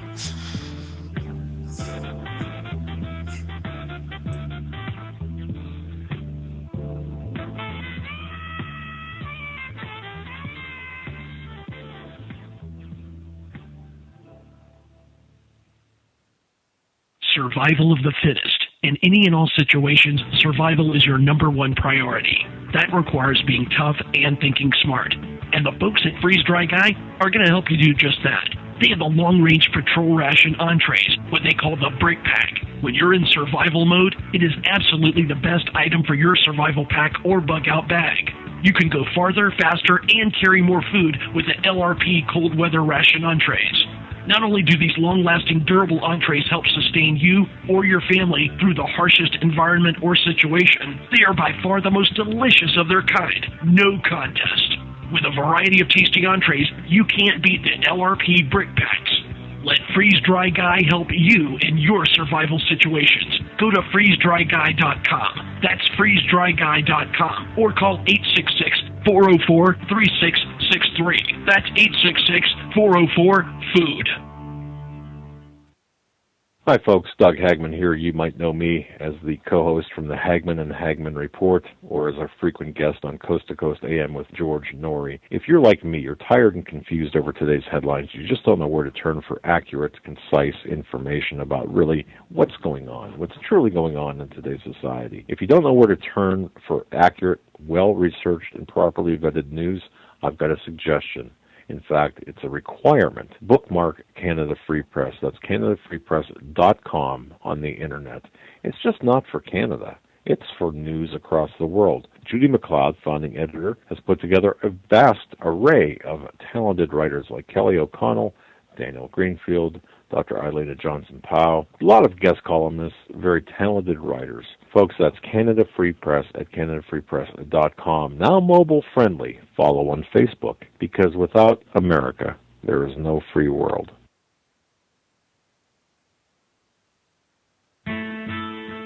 You better wake up fast and listen to this, America. The Obama campaign has launched attack squads disguised as truth teams dedicated to intimidating and silencing all political dissent carried over the internet that criticizes the Marxist Obama.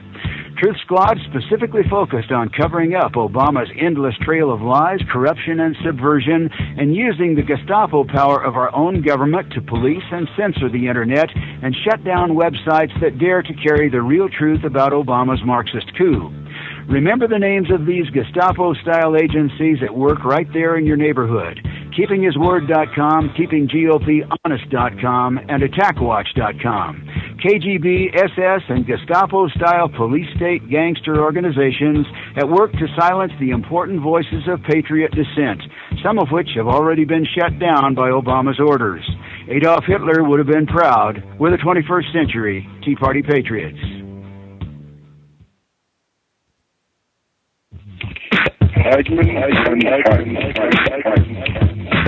You want answers?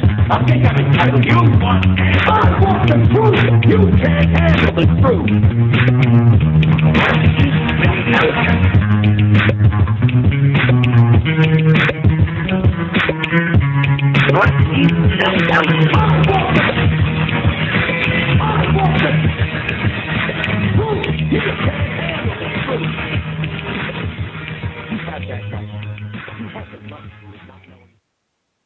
And welcome back, ladies and gentlemen, to hour number 3 of the Hagmann and Hagmann Report on this, the second day of April 2013. I'm Doug Hagmann. With me in studios, Joe Hagmann.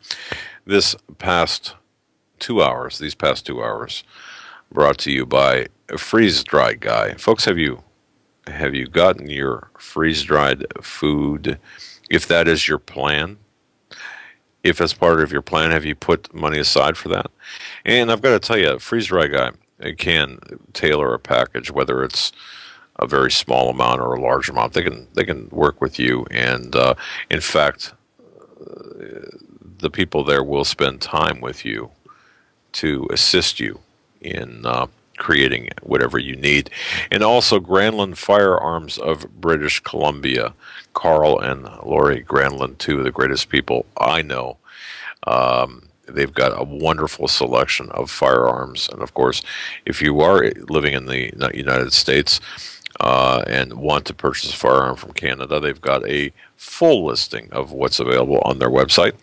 And you can go to a federal firearms license dealer and, of course, order from Canada. I've had great reports about the response. No troubles, no issues in getting your firearms. And, of course, Carl wrote a great book, Treat by the River. It's about cougar hunting on Vancouver Island. I've read it, love it. And I'm not an outdoors kind of guy, Keep my feet on pavement and I'm okay. And the other thing I want to mention before we get into your calls and what's on your mind is we played a clip from Dr. Carson, and the one thing that people have to keep in mind is the fact that this administration, this regime, not even an administration, it's their desire to sow domestic discord among us, to create a problem where none exists, or to exacerbate a problem even worse. And of course, the racial component I spoke of in my series with the DHS Insider. I spoke about that, and of course they are going to exploit all of these racial issues as well. The racial divide is going to be exacerbated by the people in power, and we're seeing it happen right before our very eyes. Are we not? I mean, that's exactly what's taking place. So with that, I just want to say, I want to thank each and every one of you for your support, for your very kind support. Tomorrow, Stan Deo from 8 to 10 at least that's what's scheduled. He might stay over if it warrants. But Stan Deo, a class act, a man who knows so much about so much. We could talk to him about the various concerns we have, and we're seeing concerns. We know that the Earth, for example, is expanding. We talk about a lot of issues here, not the least of which are the physical issues with our what's going on with the Earth and the sun and stuff. This might be the most important topic we need to focus on right now, as it could be geological disasters, natural disasters are increasing as we see the amount of earthquakes on the rise. We see these superstorms we have a storm, or just had a storm that spanned from Canada to England, ocean to ocean, or from one part of the ocean to the other part of the ocean. We are seeing sinkholes swallow people whole as they are alive. We are seeing hail killing people. Unprecedented amount of animals dying off. The sea lions are the latest I saw. Thousands of unexplained dead sea lions are being found, and they are not sure how they are dying. This is a continuation of years of mass animal die-offs. Yeah, but don't worry about it, folks. I mean, this is natural. This is nothing to worry about, nothing to see here. Of course, the people that are so enamored in their own ideology of godlessness, I want to tell this quick story. You guys remember my wife had surgery, I don't know, about a month ago, and we were at an appointment where we were doing a checkup with the doctor. And this doctor was, I'm not sure if he was born in the United States or if he was born in Mexico, but he was a really nice guy. And he started talking about the animals and the earth changes when we were having a normal discussion. And he said, this world is in trouble. He wasn't talking from a biblical perspective. He just said, look at what's going on with the animals. Look at how the earth is changing. Something is wrong. Well, I found that to be very interesting. When we were not having that discussion, we weren't having a biblical. Just out of the blue, we were kind of talking about the turmoil that the world political system was in, and he went and said, "Well, yeah, but look, the animals. You can tell by the animals." And folks, could this not be the signs of the times, the signs that God spoke, or that we've known about biblically? The earth changes, the signs in the sun and the moon and the stars and the heavens and the earth, these changes. I would dare say yes. And of course, if you look at books like The Harbinger, and if you look at the things that have happened on 9/11 and subsequent to 9/11, we've seen this massive arrogance by the people in power. And instead of repentance, it's arrogance. And when we fight for pro-life, and we're classified as terrorists, and of course, we've become the biggest exporters of abortion ever. And are we not to expect God to render judgment upon us? Of course, I would dare say that what we're seeing is God's judgment upon us. I did. Speaking of that, well, I didn't want to say this. Received an email from a listener, and we know that so many people out there are having difficult times. And I just want to say that, we understand what you're going through. We pray for everyone. We get a lot of requests for prayers. I just want to say, Jeff, we're praying for you. This struck me a little bit because a lot of people are in this position. Jeff writes, and I'm not going to give out any more than just Jeff. He writes that, would you be so kind to say a prayer for me and my family? It looks like I will be owing quite a bit of money on taxes due to needing money to stay afloat. What he did was he took money out of his 401k just to get by, just pay bills. Took his money out of 401k. How dare he? Well, yeah, but he writes, with the new taxes that hit at the first of the year, he's making less now than when he started with the company that he is working for 2 years ago. So you see, not only are we being assaulted, the value of our dollar is being assaulted, we have less buying power, but now actually the companies, because of things like the Affordable Health Care Act, are cutting back and adjusting salaries accordingly and increasing premiums and so on and so forth. So Jeff is one of many, but one person who is asking specifically for prayers because he's scraping by with, right now he's walking around with a little money to his name. What got me is what he wrote next, and a lot of people are in this position. Jeff, you're not alone. Jeff, okay. Okay, yes. And ladies and gentlemen, what he wrote next, you've got to understand a lot of people are in this position. But I understand this, Jeff. He writes, I don't know how much more I can take. I hope not to go off the deep end. The frustration, and I'll just stop right there, okay? Because you see a lot of people are feeling this way, that how much more can we possibly take? How many more assaults and insults to our integrity of the family and to our what we've worked for and what our parents have worked for? This is the orchestrated destruction of the family and of this country and of our productivity and of our wealth, of our life's work. I mean, we work for, it's interesting. We may inherit money, for example, from a relative or parents. Let's say you're the only child and your parents leave you with what they've earned over their lifetime.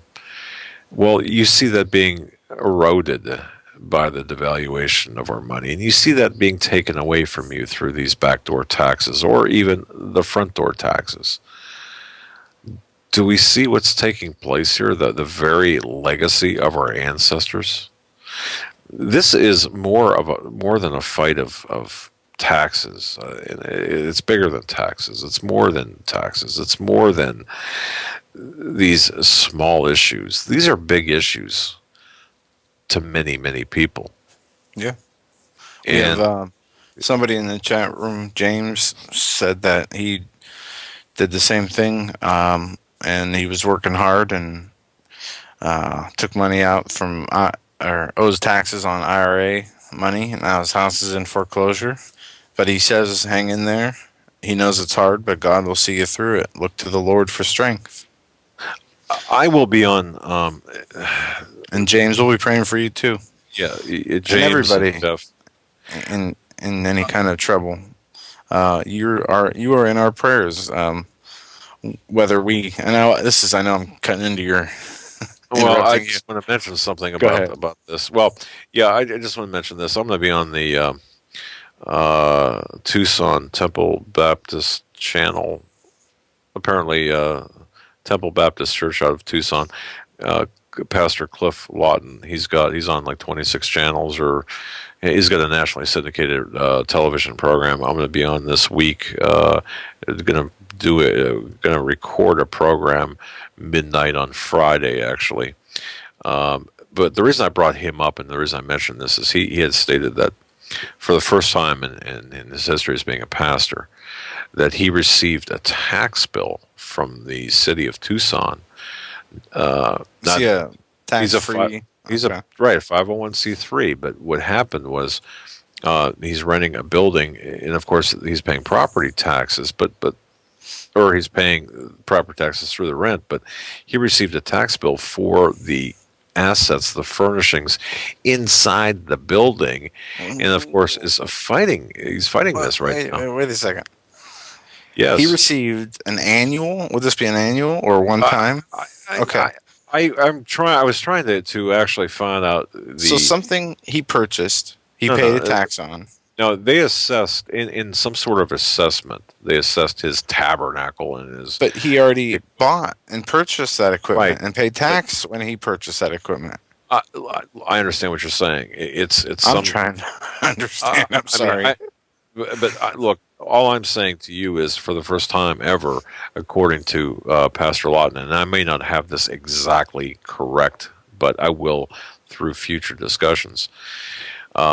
What he is saying is the tax law is now biting pastors, or biting him specifically, and of course he's fighting this, and he's got some attorneys, or has sought help through some organizations. But the fact of the matter is, how can 501c3 corporations be treated in this fashion? Well, my response to that is there is a war against Christianity, because I can tell you this: one of the most protected entities in the United States is the Muslim. These mosques and these mosques in the United States are protected from this kind of activity, and any public agency will come to their aid to make sure that they are treated not only fairly but beyond fair, that the hands-off approach. Yet Christians in this country are being subjected to this type of harassment from the IRS, and the word I got was expect more of this, and different types of attacks against Christians and the Christian churches and the church as a whole in this country. So that's something that we have to keep our eye on. So, but just to get back, Jeff and James, we are praying for you. But there are a lot of people right now who are writing to us and saying, I don't know how much more I can take of this. We have to be very mindful of that and be in prayer about that. And certainly, from our perspective, knowledge and belief in God replaces fear. And we need to work hard, but we also have to have the faith in God, in addition to everything else, that He will see us through. We need to fight the good fight. We need to be good watchmen. We need to do what we're supposed to do. We need to play our zone. We need to play our positions in life to help others and get us through this. We need to show up for the fight. And if we just show up, that's all we need to do sometimes is just show up and play our respective positions, and we can prevail. That's really what I want to say. Like, for example, a lot of these meetings that they have, these town hall meetings, talking about the gun control issue. Sometimes if you show up en masse, that does have an effect, even though the media won't report on it. Hey, at least you are showing up and playing your position.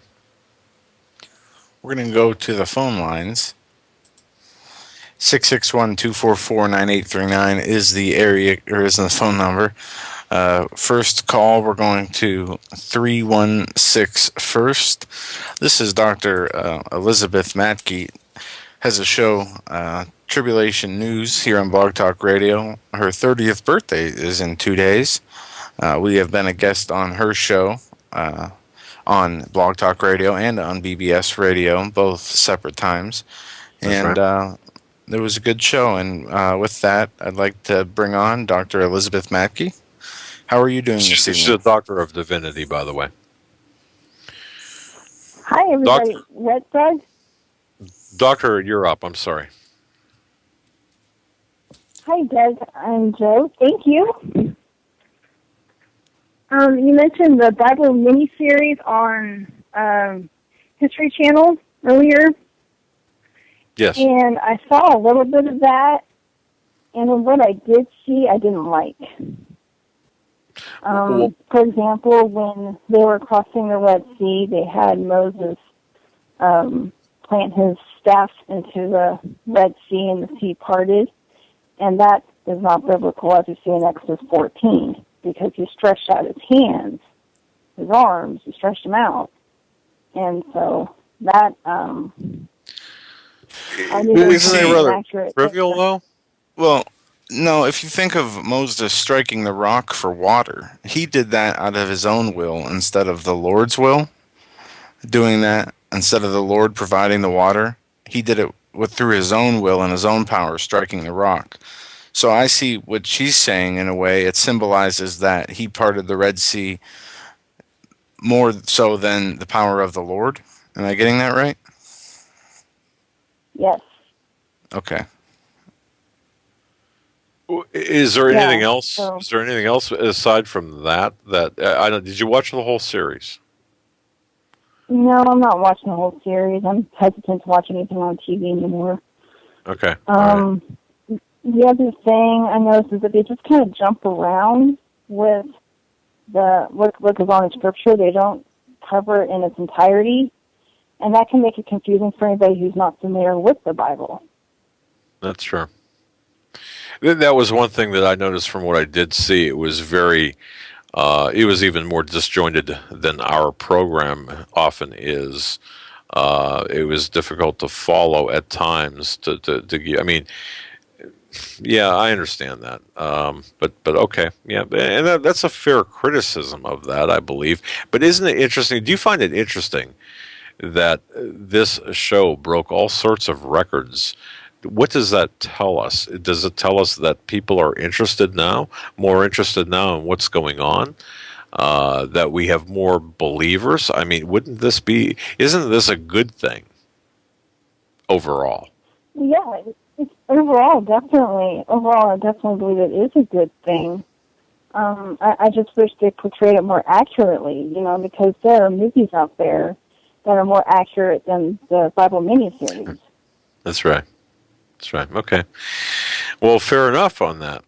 I appreciate you weighing in on that topic, Doctor. Anything else that's on your mind, that's on your radar in particular? On my radar is World War III going hot at any moment.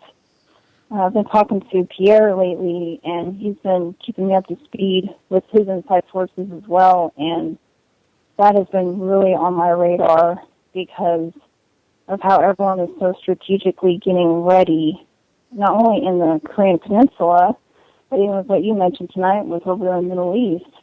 And it's about to come down at any time, and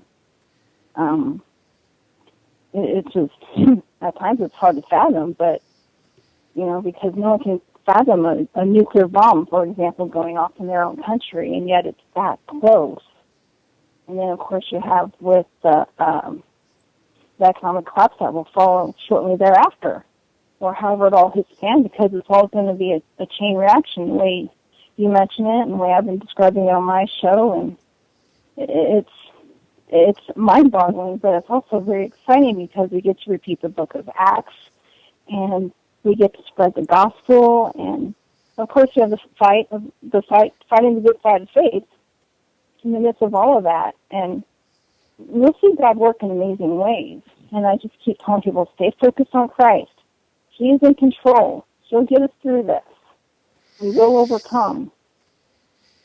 So that's really what's been on my radar lately, is World War III going hot and the soon-to-be economic collapse, based off of what I'm seeing in the news day in and day out. Well, I think we're already involved in World War III. I believe it's already begun. I do think, however, it going hot is going to be a matter of it's gonna start by some incident in relating to Syria, as Putin had stated, and I could see that taking place. So, when that will be, I don't know, but certainly I believe that's going to be the catalyst for things to come, and I think that everything else really is an attempt for us to take our eyes off of things like what's going on in the Middle East. As I said before, even the Korean situation, although I don't want to diminish that threat at all, because that certainly can does have a lot of potential there. Really, the golden nugget here is the Middle East situation, but very well said. Give a plug for your show, Dr. Mackey. I am on Blog Talk Radio. It varies on how many days a week I'm on lately. It is at Tribulation News, blogtalkradio.com/tribulation-news, and BBS Radio at bbsradio.com/tribulation news. I also have a website, tribulationnews.com.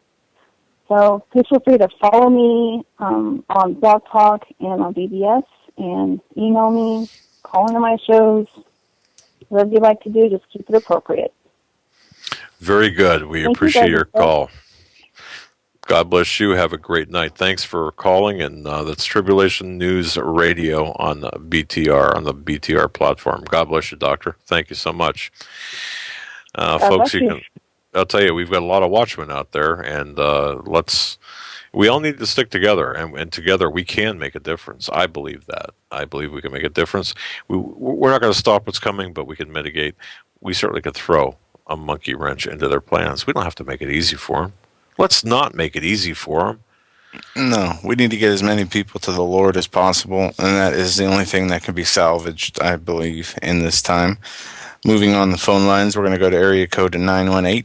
You're up next, and you're live on the Hagmann and Hagmann Report. Hi, Doug. Hi, Joe. How are y'all? Very good. I have a question.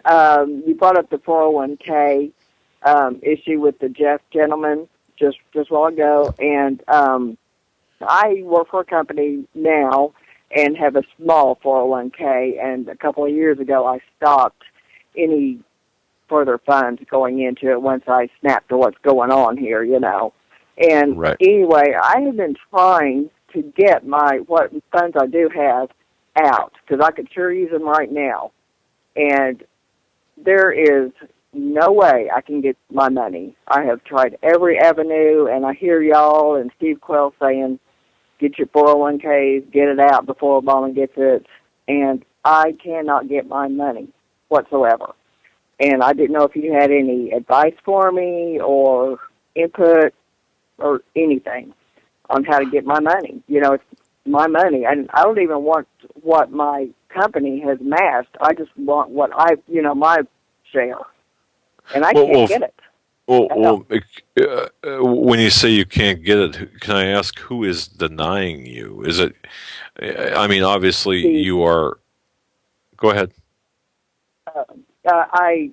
Prudential is the company that where the funds are, and I've talked to them, and they say you have to have a hardship reason, which they're very specific. There's like 5 hardship reasons, and I was able to get a little bit out on some medical expenses. They needed to I had to show like receipts where I paid, and they reimbursed me, and on some medicals, it was only like a couple $100, but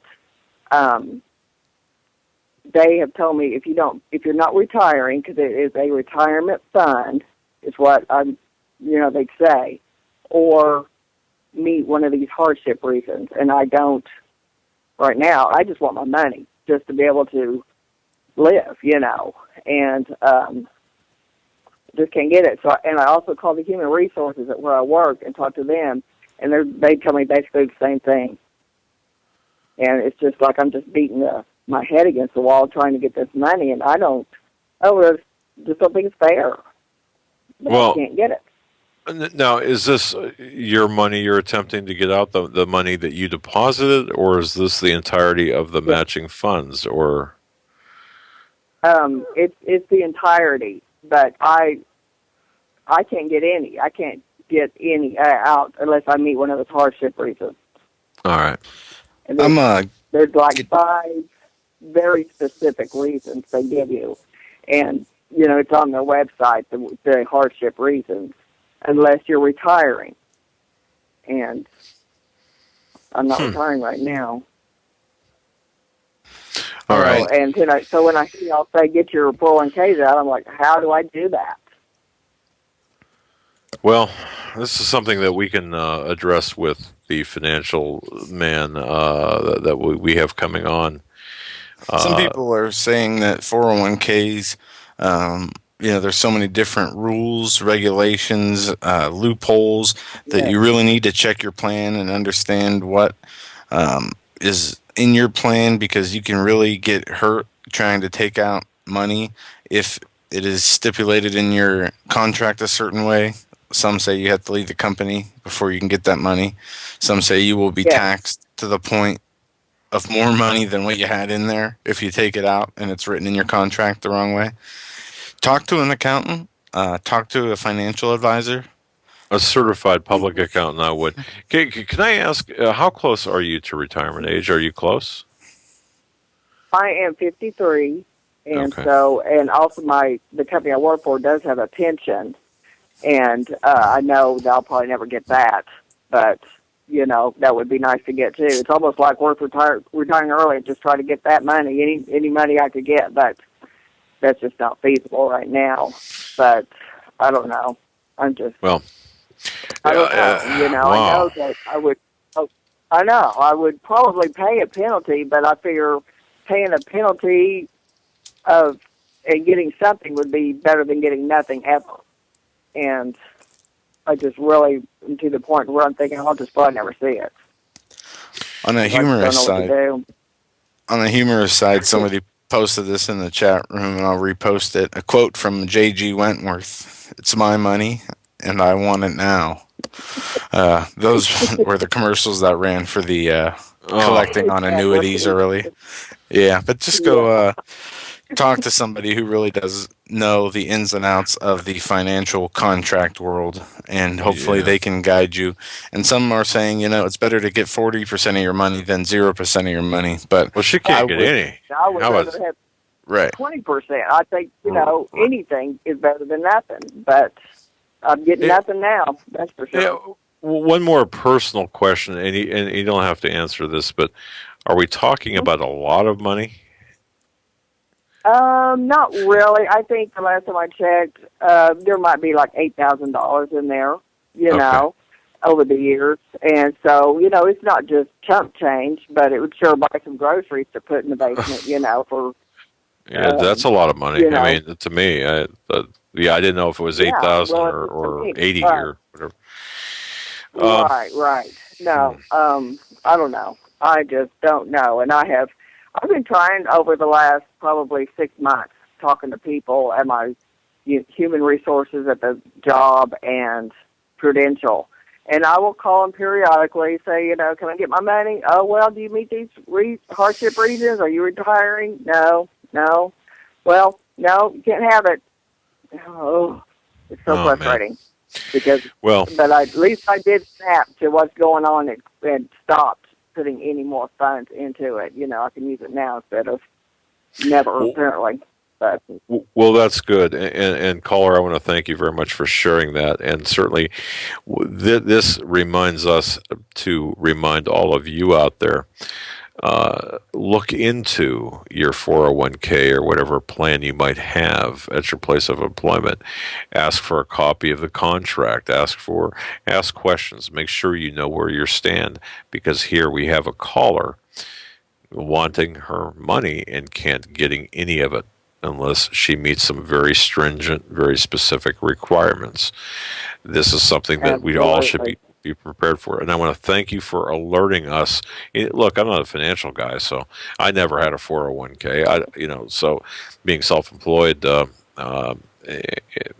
bottom line is I never had that. So it's important for people to check. And I want to thank you for bringing that up. Absolutely. Yes, absolutely. Wow. Check. I tried to. My daughter, where she works, they came in, to get them on board with the 401ks, and I told her, please don't do it, don't do it, don't do it. And she did it, So I don't know. I just, it's just frustrating, Wow. They're young. They think that everything in life is just great. So, of course. But whatever. Of course. Yeah. So anyway, if anybody ever figures out that one, I'll be listening. Well, thank you. And we're, you know what?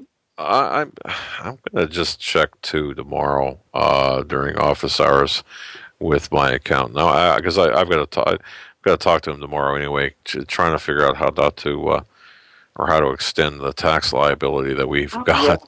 Yeah. It's like, oh my gosh, every time you turn around, something is due. But that said, I'm going to see if I can find out just a generic question, and we'll report back to you folks tomorrow night. God bless you. Thank you so very much for your call. Thank you. All right. Bye-bye. Interesting.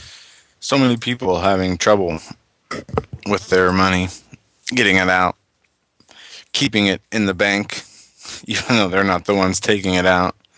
We see all the fraud, the theft, the deception, the schemes, the regulations, the frauds, the mechanisms of deceit that are used against the people when we're already overburdened with taxes and with other obligations. As prices continue to rise, the dollar value continues to plummet, yet their theft increases tenfold. It's sad. Incredible. It really is. We're going to go to Sheila next. Sheila, you've been patiently waiting on hold. You're live on the Hagmann and Hagmann Report. Oh, didn't bring you on there. All right, there you go. Oh. Sheila. Hi, guys. Of course, let me say that Jeff and anybody out there listening to this program that go to Isaiah 3, 5, and 6 and read it over and over and over. Trust in the Lord with all your heart, and lean not on your own understanding. In all your ways acknowledge Him, and He'll keep your path straight. We have to cling to God at this point. So, we're all praying for everybody, and, we got millions of people in the same boat. So we're all thinking about you and praying for you and hoping it don't happen to us, because it can very well happen to us. So just cling to the cross. That's all we can do at this point. But I wanted to make you aware. I was over on True News today, and evidently the FDIC wants to change, we're called depositors, and they want to take that out and call us investors or discredited investors. Yep, stakeholders. Did you see that? Sheila, you apparently you didn't listen to the program last night when I was talking about this very issue where the FDIC only has $30 billion to cover $100 trillion. Yeah. And nobody listens to you. I'm kidding. But no, seriously. Yeah, we remember you saying. But you're right on that, and people need to understand too. When this does come down, we are going to be, as you put it, stakeholders, shareholders, if you will, that will have less rights than the people who caused the problems in the first place and will be pushed to the back of the line. We are the unsecured creditors, even though we had the deposits in the bank. It makes no sense. And this is all a part of the plan to rob again, from the top down, bottom up, the people like us, like you and me. We won't have anything.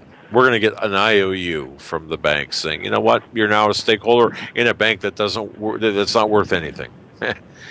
Not the law, because I'm pulling my money out. Well, I ain't got a lot of it in there, but what I do have, I'm pulling it out. And it just says they've got their eye on our money. Yeah.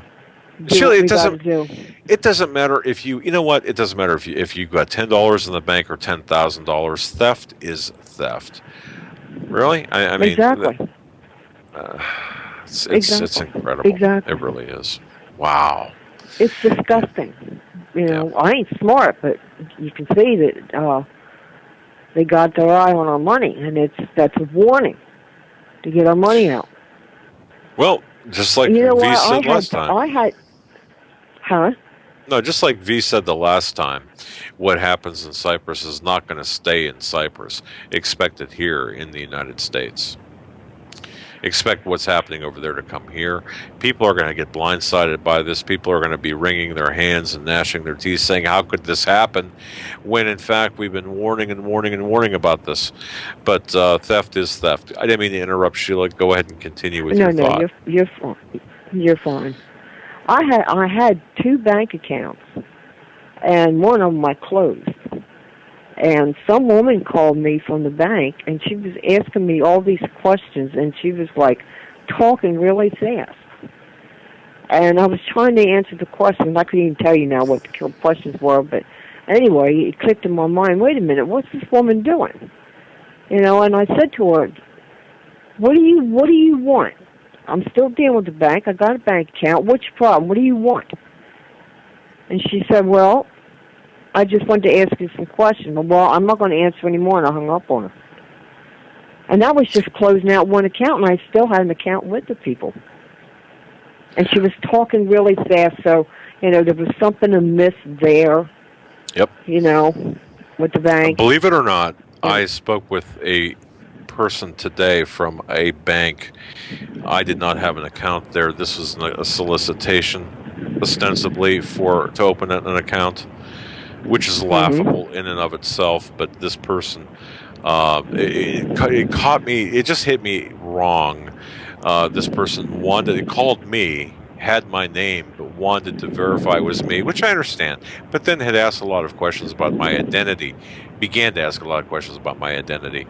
And I said, look, I don't discuss business issues over the phone. It's either face-to-face or in writing. And that person hung right up. And I'm thinking, you know, I wonder how many people, especially the older people, would just go ahead and offer this information up. A lot of scams going on. Folks, you have to be very careful of how you give your information out. But Sheila, it's interesting. It's interesting you said that, because that happened to me today too, in a different kind of way, but it did. We can't trust anybody at this point. It's true. We're in a place right now where we can't trust anybody. That's right. You know, like you said earlier, be careful who you talk to. Well, yeah, and look at what happens too, folks. Please understand what Sheila's saying. When we talk to our neighbors, it's best not to tell them about, unless you know them and can trust them. It's best not to tell them what you've got, if you've got food, or it's not that you're denying them access to things. It's just that you're not giving them the opportunity to turn you in under duress. You know, look, Joe, weren't we talking about that New York City, or wasn't there an initiative, turn in a friend for $500, or turn in a neighbor for $500? Yep. Yeah. Yep. Don't these people realize that they're going to go after their accounts as well? And don't they realize that when these people are done with them, they will kick them to the curb? Sheila, somehow they're safe. You make a fantastic point, and it goes to something I wanted to get across on the show earlier but didn't remember to, that we need to lose our... I want to say this gently because I don't want people to take this the wrong way. our love of money. I know we need it to use to as a means to an end, but some of us, and this is me including me, sometimes I find myself I love money too much, or I depend on it too much, or I want it too much. As hard as it is to say, and as unfair as it is for those who've earned it to have it just taken away from them, we need to let go. We need to be in a position to where if that were to happen to us, we could walk away and still thank the Lord for what we do have. Wow. Joe, let me tell you something. Sunday, I was listening, it was Easter Sunday, and I was sitting here watching Jonathan Falwell, and at the end of his sermons, he has altar calls every week. And I love that because that's just bringing more people into the family. And anyway, it was a very powerful sermon, and I was all messed up with all this stuff that's going on around us. It's just like this big puzzle's been thrown up in the air, and the pieces are all slowly coming down, and we're trying to put it together, and I could feel the Holy Spirit Sunday. And I said, Lord, we are in so much trouble. Please show me what to do. I don't know what to do here.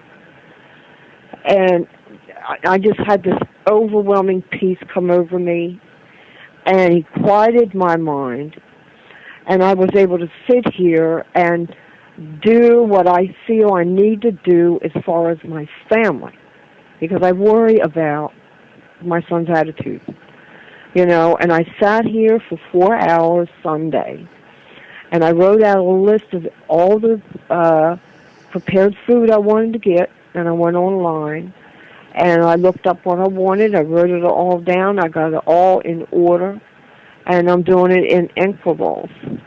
And I had a total peace about doing it. That's the thing. Anytime we want to do something, and we're in a place where we've never been before, and before we do something, we pray about it, and if we have peace about it, then it's okay to do it. That's how I always know when to say something or to do something, and I pray about it, and I've got a real calming peace about that. Then I know it's right to do it.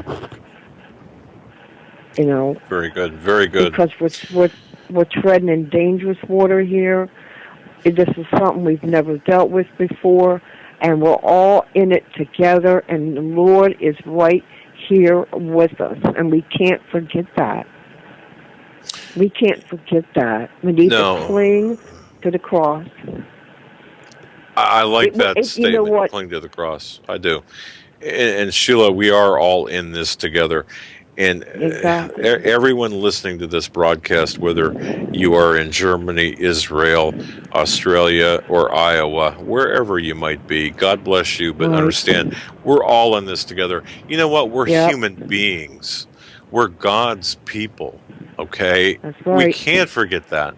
And, and I'll just say this. I look at even the worst of us. We have a mom, we have a dad, we have family. We have to realize that we're human beings, and we should be treated as such.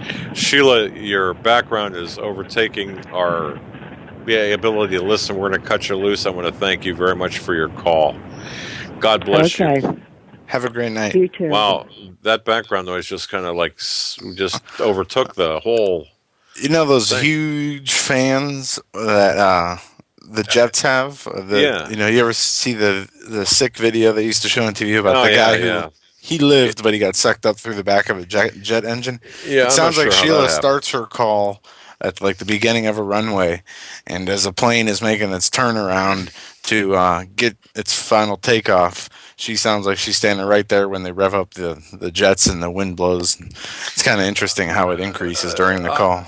I exactly, and I know that we're short on time. I just received a notice here. I want to just make sure people understand this, folks. When you think it can't get any worse or more insane, this has got to be to take ammunition out of the private sales market. I cannot believe what I'm seeing here. I just received a notice here. The Department of Homeland Security is yet soliciting for more various caliber ammunitions. As a matter of fact, excuse me, the ammunition is already in short supply. Just go try to find some. But the demand has increased dramatically. The Department of Homeland Security got over $37 million in taxpayer money to spend on brass and lead for this year. But now it's soliciting once again for 90,000 rounds in various calibers. Here, the devil is in the details, and I mean this almost literally. Of course, they already have 260 million rounds either acquisitioned or in possession.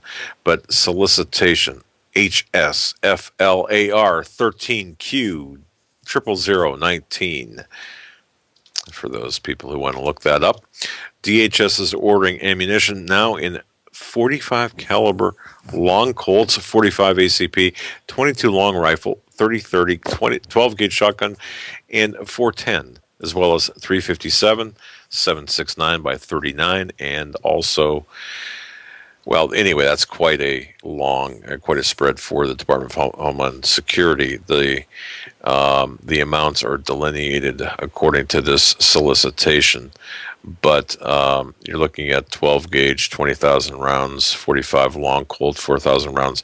The individual that had sent this to me had said, "Look, this has got to be to a way of backdoor gun control based on the fact, based on these calibers. This gentleman knows guns, and looking in and analyzing this purchase order, you're looking at some pretty significant, not necessarily significant amounts, but significant. The significance lies in the calibers here, and I'm just going through this notice here.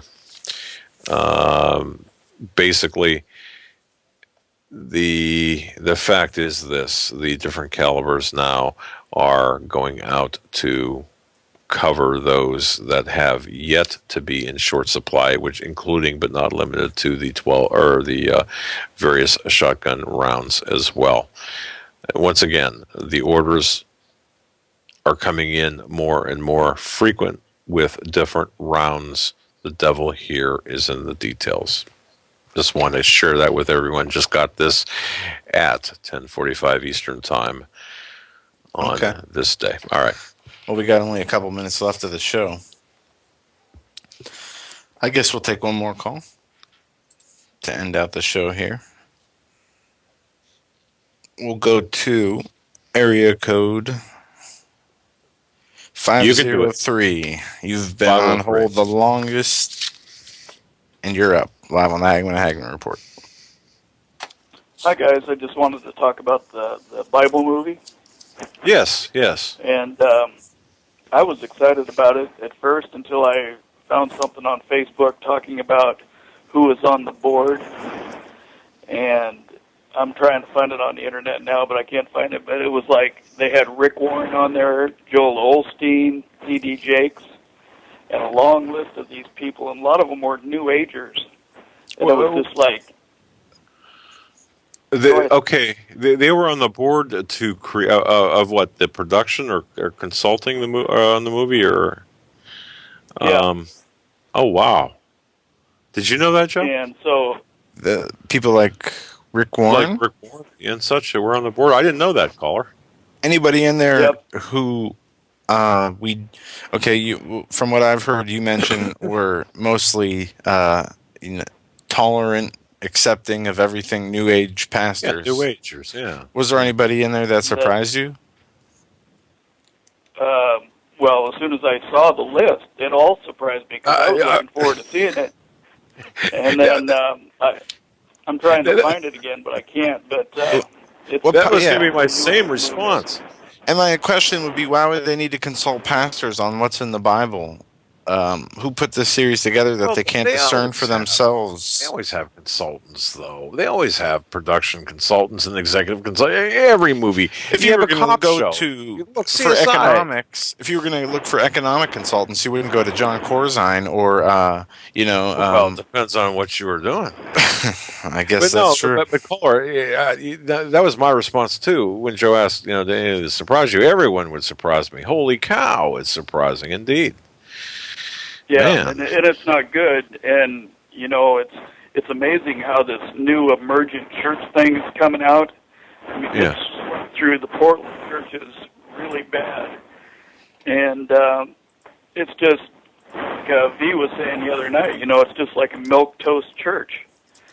They're just feeding the people this information, and when the hard times come, these people are going to be leaving the churches and not knowing what to do. Exactly. Man, I'll tell you, right on, caller. Well, I want to thank you for sharing that bit of information about the people behind or the consultants behind this film or behind the History Channel series. Interesting, to say the least. I did not realize that. I want to thank you for that. Anything else on your mind before we close out the program? Nope, that's it. And if I can find that article, I'll send it to you on Facebook. Oh, we'd appreciate that. God bless you, my friend. Thank you so much for the call. And for the info. Have a great day. 90 seconds. I just want to say one thing in closing. Joe. All right. God bless you. Just want to say one thing in closing. Take us out. All right. You know something, Joe, before the program, Joe had told me about this Young Turks. Isn't that what it is? The Young Turks? Oh, yeah, I forgot to play it. We had a Young Turk. I'll post the audio or the link to the video in chat, but yeah, go ahead. Oh, well, no. Here's what it's coming down to, ladies and gentlemen. The Young Turks are in this case, took whiles to task. Here it is. Crazy. Gay marriage will unleash North Korea attacks, says crazy church leader Rick Wiles. He made the Young Turk show. Right. And but this was taken tremendously out of context, and that clip would go well beyond anything we could play right now. But here's the fact of the matter, ladies and gentlemen. As Christians, we're under attack. As American patriot, constitutional loving people, we are under attack. We have to realize where we are at. And look, we are all in this together. You, me, Joe, all of us are in this together. Let's have this unity of us together. Let's be sure that we shore up this unity. 10 Let's seconds. work together as long as we possibly can. Let's work together. Tomorrow, Standale. The day after that, Thursday, the 4th, Paul McGuire. You're not going to want to miss either show. God bless each and every one of you. We'll see you tomorrow. Thanks, Joe. Thanks, everyone. Good night.